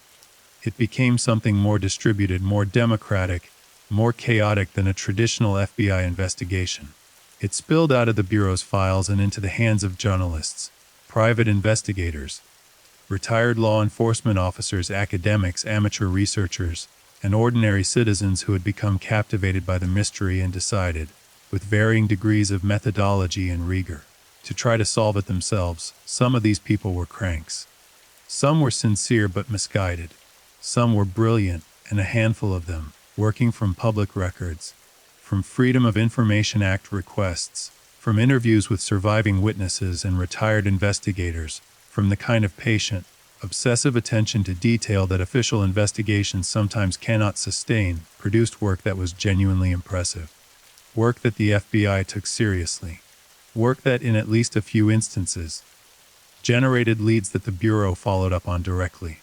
The case had become, in a real sense, a collaborative investigation. 50 years of accumulated public attention, directed at a single mystery, by thousands of people with thousands of different areas of expertise, and still no answer. Let's talk about the sky, because to understand the Cooper case, to really understand what happened on the night of November 24, 1971, once the rear air stair lowered and the dark rushed in, you have to spend some time with the physical reality of what a human being encounters when they step off the back of a moving aircraft at 10,000 feet in the conditions that existed that night. The temperature at altitude was well below freezing, at 10,000 feet in November over the Pacific Northwest, with the moisture-laden air mass that was producing the rain below. The ambient temperature would have been in the range of -10 to -15 degrees Celsius, before accounting for wind chill. The aircraft was flying at approximately 150 knots, roughly 170 miles per hour. The wind chill produced by that airspeed at that altitude would have been extreme. Exposed skin would have been in danger of frostbite within minutes. Cooper was wearing a dark business suit, a white shirt, loafers by some accounts, though the footwear description varied among witnesses. He had not asked for cold weather gear. He had not asked for gloves or a jacket, or any of the thermal equipment that a person planning a deliberate jump into wilderness terrain in November would reasonably want. Either he had planned for this, had clothing or equipment somewhere that he expected to retrieve after landing, or he had underestimated the conditions. Or he had not expected to be in those conditions long enough for it to matter. The jump itself, the act of stepping off the rear air stair of a moving aircraft, would have been immediately violent.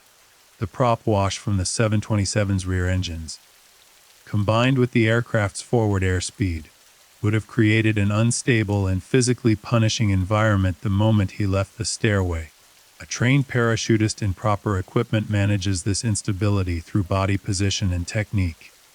A man in a business suit, with a money bag strapped to his body, in the rain at night, managing whatever degree of stability he could, that was a different calculation. If the parachute deployed correctly, the opening shock would have been significant. The transition from terminal velocity, approximately 120 miles per hour in free fall, to the controlled descent of a deployed canopy is abrupt and physically jarring even for experienced jumpers with proper equipment. For someone in loafers and a suit, it would have been more so. The descent, if the parachute worked, would have taken approximately 10 to 15 minutes from 10,000 feet to the ground.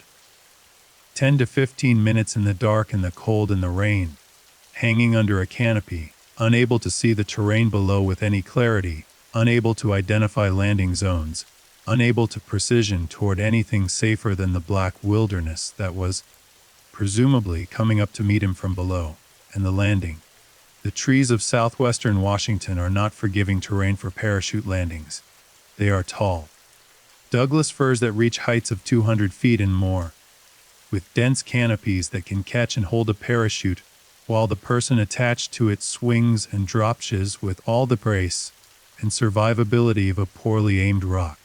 A landing in those trees at night, at the speeds that even a properly deployed parachute would produce, it could be fatal. It could produce broken bones.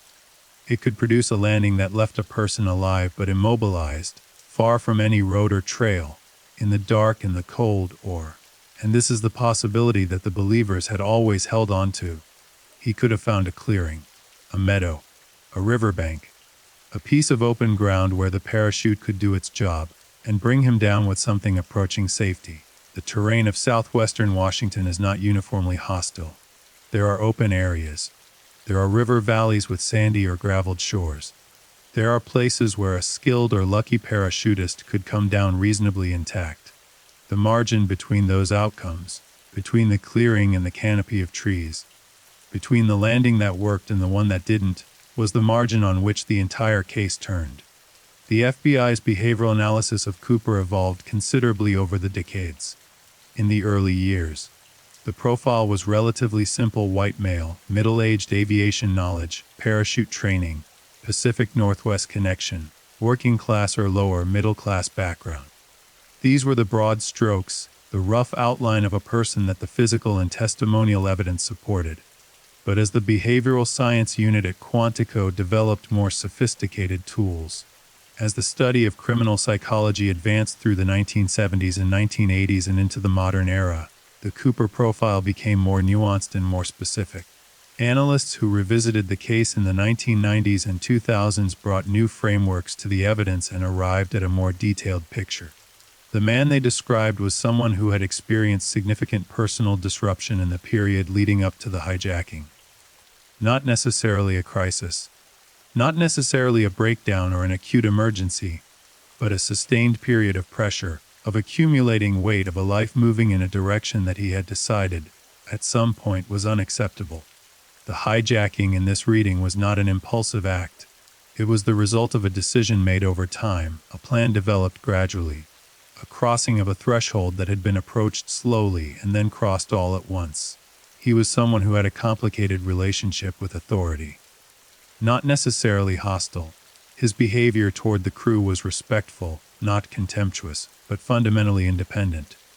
A man who had worked within systems, the military, an employer, some institutional structure, and who had internalized the rules and hierarchies of those systems well enough to exploit them, without ever having fully accepted them as legitimate constraints on his own behavior. He was someone who had thought about disappearing. Not just in the vague, daydream way that almost everyone thinks about starting over somewhere else, but specifically practically, in terms of what it would actually require, what money would be needed, what a new identity would look like, how a person extracts themselves from the record of their own existence, cleanly enough to become someone else. These are not characteristics that narrow the field to a single person. They are characteristics that describe, with varying degrees of applicability, a significant number of American men in their 40s and 50s in 1971. Men who had served in Korea or World War II, who had come home changed, who had built lives that didn't always fit the shape of what they had become inside. Men who had worked in industries that were beginning to contract in the early 1970s, aerospace, defense, manufacturing, and who were facing the particular anxiety of middle age in an economy that was starting to shift away from the skills they had. Men with reasons to need money, or reasons to need an exit, or both. The profile pointed broadly and illuminated generally, but it did not point specifically at anyone. The suspect list had, by the 1990s, accumulated enough names and enough investigation to begin to show patterns. The most credible suspects, the ones that repeated scrutiny had not eliminated, the ones that multiple independent investigators had arrived at from different directions, shared certain characteristics. They were all men. They were all approximately the right age. They were all connected, in various ways, to aviation or the military or both. They all had some Pacific Northwest connection, not necessarily residence but familiarity. The kind of geographic knowledge that comes from having spent time in a place rather than just passing through it. And they were all, in one way or another, men who had lived somewhat outside the mainstream. Not criminals necessarily, though some had records. Not outcasts, but men who had chosen at various points paths that diverged from the expected trajectory. Men who had left careers abruptly or changed identities, or moved without explanation or maintained secrets that their families discovered only after death. The pattern suggested something about Cooper's psychology that went beyond the immediate circumstances of the hijacking. This was a man who had practiced at being someone other who he appeared to be. The hijacking, the alias, the sunglasses, the composed performance was not his first experience with managed deception. It was too smooth for that, too practiced, too lacking in the specific anxiety of someone doing something genuinely new. He had been a different person before, for several different people. He had built and inhabited and abandoned identities before November 24, 1971, and he intended to do it again after the private investigations. In the decades following the hijacking, a loose community of amateur Cooper researchers developed, first through newsletters and correspondence, then through early internet forums in the 1990s, then through websites and podcasts and social media groups as the digital age expanded the capacity for this kind of distributed, collaborative investigation. At any given time, hundreds of people around the world were actively working the case, exchanging information, challenging each other's theories, following leads that the FBI had either dismissed or not yet encountered. Some of what they produced was noise. The case attracted its share of people whose relationship with the evidence was shaped more by what they wanted to be true than by what the evidence actually supported. The folk hero mythology meant that a significant portion of Cooper enthusiasts wanted him to have survived, wanted the story to have a happy ending, wanted the man in the dark suit to have made it out of the trees and built a quiet life somewhere and lived out his years with a private smile. This desire occasionally overrode the evidence, but some of the amateur work was genuinely impressive. A group of researchers who called themselves the Citizen Sleuths, led by a woman named Colleen Rennie and working in collaboration with forensic experts and academic scientists, subjected the tie to an independent analysis in the 2000s and 2010s. They were able to confirm and extend the FBI's findings about the titanium particles, identifying additional material traces that had not been publicly reported. Their work pointed, they argued, toward a very specific industrial environment, the titanium processing operations associated with the manufacture of pure titanium components for the early American nuclear and space programs. The specific rare earth elements found on the tie, cerium, strontium, and others, were consistent with materials used in certain high-purity industrial processes in the 1950s and 1960s. The kind of work that was being done at certain specialized facilities connected to the defense and aerospace industries. Facilities that existed in the Pacific Northwest. Facilities that would have employed men with the right age, the right background, the right combination of technical knowledge and physical capability. This was not proof, but it was the most specific forensic pointer toward Cooper's professional background that the case had ever produced. A man who had worked, at some point in his career, in an environment where pure titanium and rare earth elements were being processed. A man who had worked in the defense or aerospace industries in the Pacific Northwest. It narrowed things. Not enough to produce a name, but enough to give the investigation something more specific to work with. The FBI followed the titanium evidence in its own way. In the early 2000s, working from the same forensic data, agents cross-referenced the material profile against known industrial facilities in the Pacific Northwest that had operated in the relevant period, the 1950s through the early 1970s. They identified a number of facilities. They looked for men from those facilities who matched the Cooper profile. They found candidates.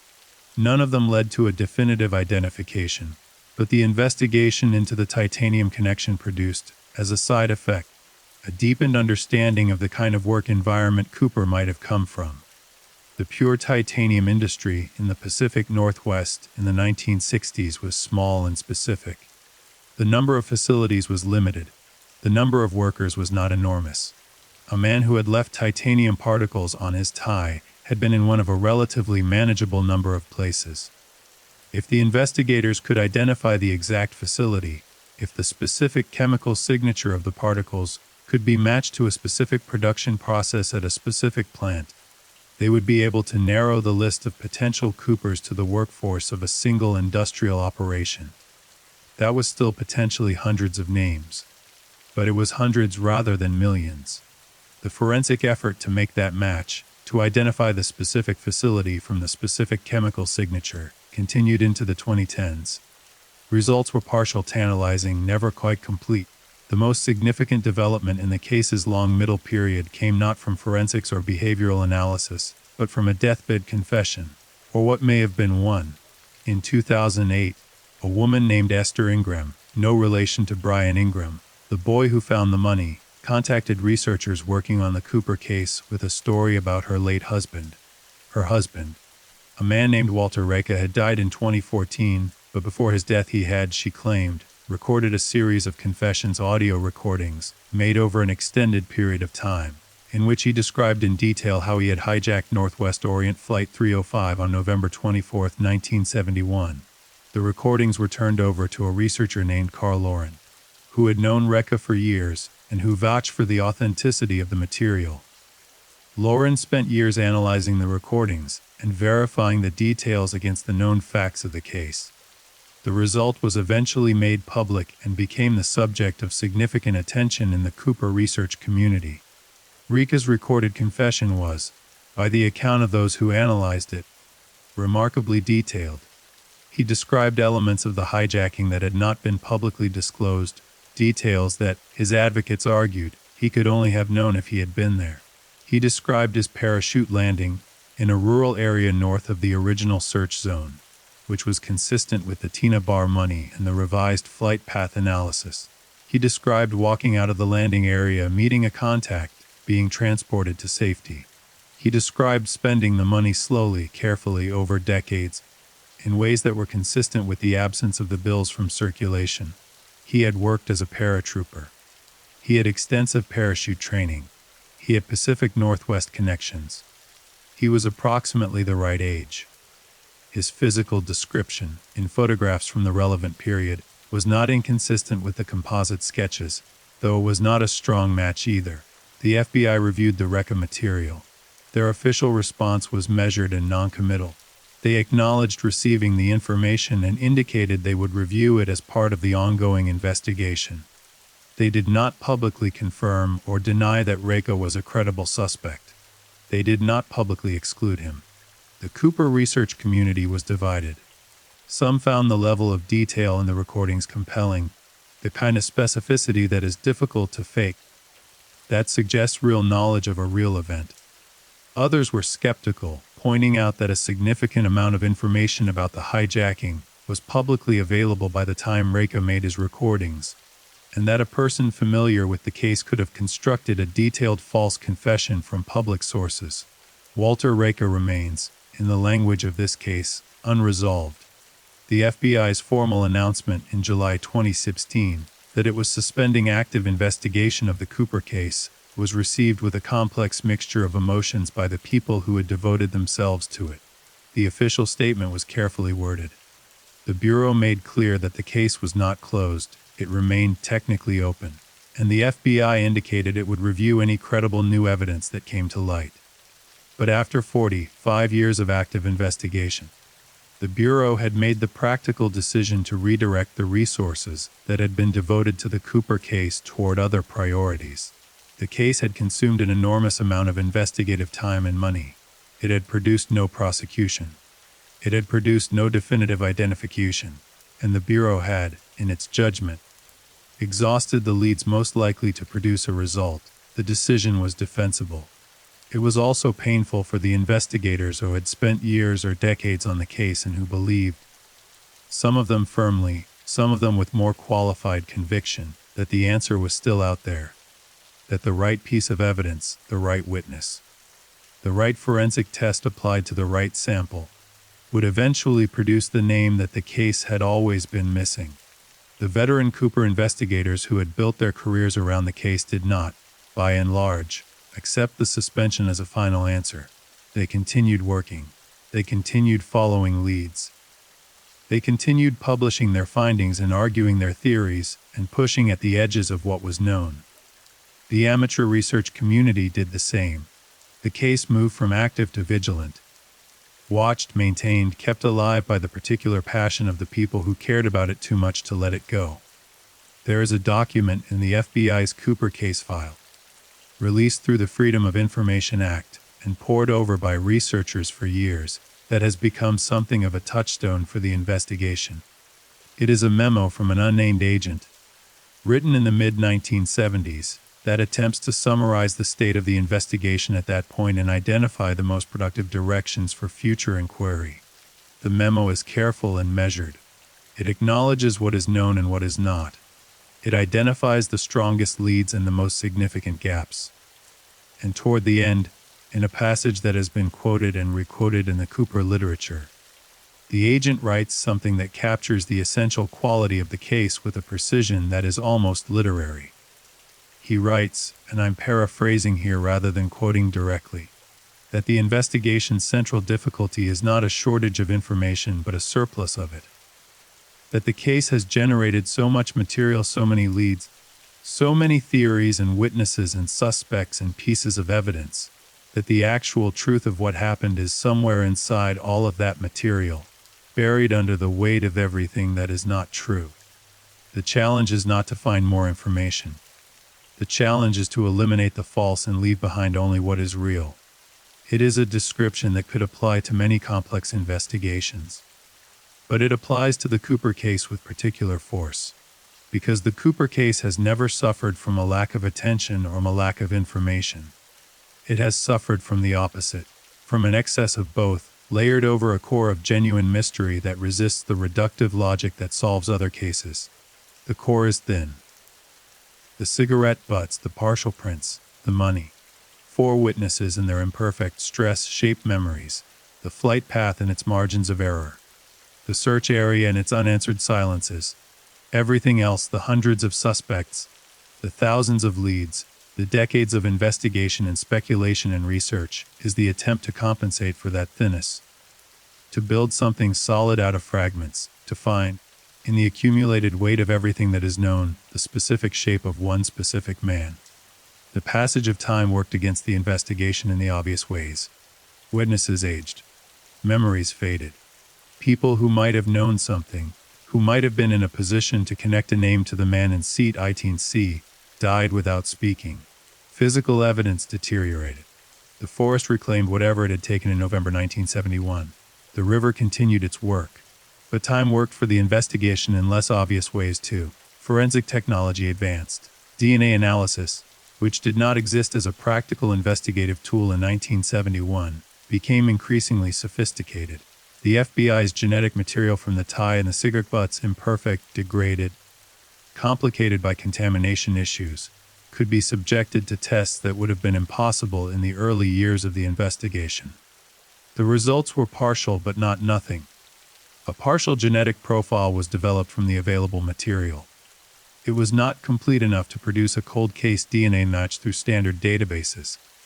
But it was something, a biological fingerprint, fragmentary and uncertain, pointing toward a specific human being. The database that profile might eventually be matched against consumer genealogy databases like Ancestry, Common 23andMe, which by the 2010s contained genetic data from tens of millions of people, offered a new avenue. Investigative genetic genealogy, the technique that had produced stunning results in cases like the Golden State Killer, where a decades-old cold case was solved by matching crime scene DNA against a consumer genealogy database and building a family tree from the match, was theoretically applicable to the Cooper case. The Cooper DNA profile was not complete enough by most expert assessments to produce a reliable genealogical match. The degradation was too significant, the contamination too substantial. But some researchers argued that advances in ancient DNA recovery and low template DNA analysis might eventually improve the profile enough to make genealogical matching viable. It was a hope, a specific, technically grounded hope, the kind that doesn't produce immediate results but keeps the door open. The kind of hope that a case like this runs on, not certainty, not closure, but the persistent possibility that the answer still exists somewhere, in the soil or the database or the memory of someone who hasn't spoken yet. Let's come back to the suspects. Because in the years following the FBI's 2016 suspension of active investigation, the suspect field actually expanded rather than contracted. Freed from the Bureau's institutional caution and its reluctance to discuss active cases, researchers and journalists and retired investigators began speaking more openly about individuals they had considered. Names that had been held in private for years became public. Theories that had circulated in whispers within the research community were written about and discussed. And among all of those suspects, among all of the men who had been seriously considered, investigated, argued over, defended, attacked, there emerged, in the judgment of a significant number of careful analysts, a small group of 2 or 3 individuals who represented the strongest remaining candidates. Not because the evidence against them was conclusive. It was not. Not because they had been identified with certainty by any of the surviving witnesses. They had not. But because the combination of their characteristics, their age, their background, their skills, their movements, their connections to the Pacific Northwest, their connections to the aviation or defense industries, their personal histories of deception or reinvention or disappearance, aligned with the Cooper profile in ways that were striking and specific and difficult to dismiss. These individuals, names that the research community knows, that have been written about in books and discussed in documentaries and argued over in online forums, share a common characteristic. They are all men who, in various ways, do not quite fit the lives they appeared to be living. Men with gaps in their histories. Men whose families discovered after death that there were chapters of their lives that had never been shared. Men who had been, in some sense, always partly elsewhere. The specific cases against these individuals are complex enough to deserve their own detailed examination. And that examination is where the investigation now lies, in the hands of researchers and analysts who are working systematically through the remaining viable suspects, testing each one against the evidence, trying to eliminate rather than confirm, trying to find the one that the evidence cannot eliminate no matter how hard you push. That process is ongoing. That process has not yet produced a name. But there is one more thread in the investigation's history that needs to be followed before we can fully appreciate where the case stands today. It is the thread that connects the Cooper hijacking to the broader landscape of American crime and criminal psychology in the early 1970s, a landscape that has been significantly reshaped by 50 years of subsequent history, and that looks from the distance of 2024. Quite different than looked from the inside of that era. The early 1970s were a period of extraordinary social and institutional stress in the United States. The Vietnam War was in its final, deeply unpopular phase. The civil rights movement had produced massive legislative change, but not always the social transformation that its advocates had fought for. The economy was beginning the long inflationary deterioration that would define the middle of the decade. Trust in institutions, in the government, in corporations, in the social contract that told Americans that if you worked hard and followed the rules you would be rewarded, was eroding in ways that were just beginning to be measurable. Into this environment, D.B. Cooper arrived, a man who walked onto a corporate airplane, a product of one of the most powerful industries in America, and extracted money from that corporation and then vanished. Who beat the system? Who did the thing that millions of people, in their private moments of frustration and resentment and exhaustion, might have allowed themselves to imagine?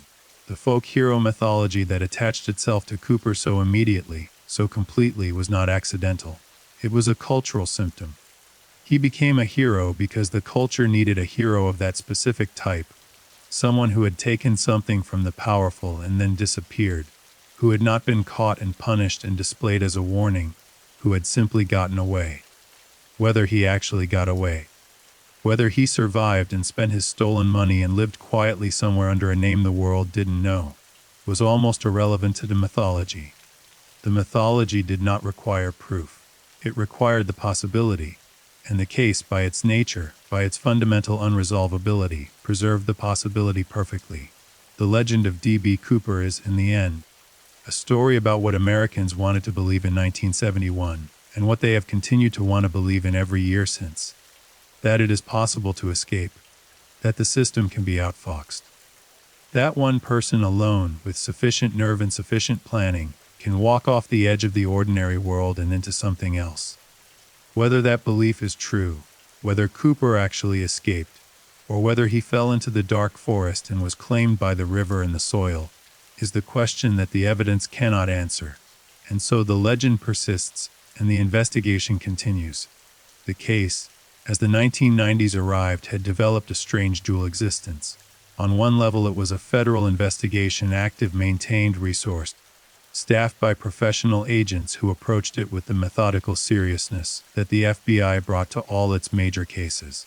On another level, it had become something that no federal investigation had ever quite been before, a cultural institution, a shared national puzzle, a mystery that belonged, in some diffuse and unlegislated way, not to the Bureau but to the public that had been captivated by it for 20 years and showed no signs of losing interest. These two versions of the case coexisted uneasily. The FBI's institutional culture valued discretion, the careful management of information, the protection of ongoing investigative strategy, the reluctance to discuss active cases in ways that might compromise them. The public's appetite for the Cooper case was exactly the opposite. It demanded transparency, detail, speculation, engagement. It wanted access to the file. It wanted to know the suspects' names. It wanted to participate. The Freedom of Information Act provided a partial bridge.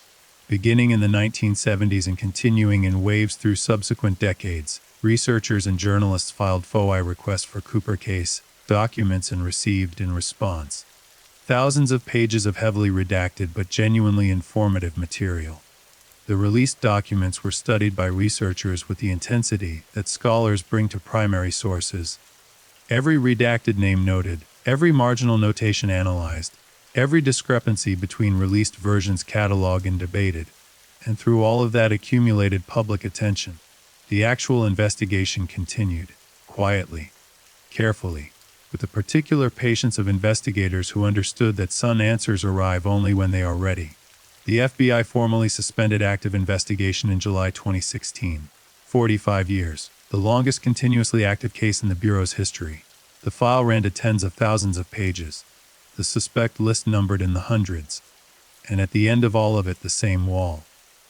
The same unbroken silence from the forest and the river and the dark November sky, where a man had once stepped off the back of an airplane and into the permanent uncertainty of an unsolved American legend. The case did not close, it simply waited, as it has always waited. The truth about D.B. Cooper lives somewhere in the space between what is known and what can never be proven, and that space is vast. What the investigation established with certainty is this: a man boarded Northwest Orient Flight 305 on November 24, 1971 under the name Dan Cooper. He had technical knowledge of the Boeing 727. He had parachute experience. He collected $200,000 in marked bills.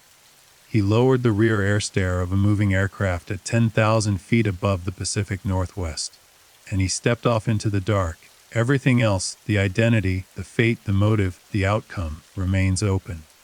The crew members who were there carried the experience through their entire subsequent lives. Tina Mucklow retreated from public life after the hijacking. She married, changed her name, and asked to be left alone with what she had seen. Florence Schaffner did the same. These women kept their passengers safe, maintained their composure under conditions no training can fully prepare a person for, and gave the investigation everything they had. What they received in return was a lifetime of carrying something that the rest of the world turned into entertainment.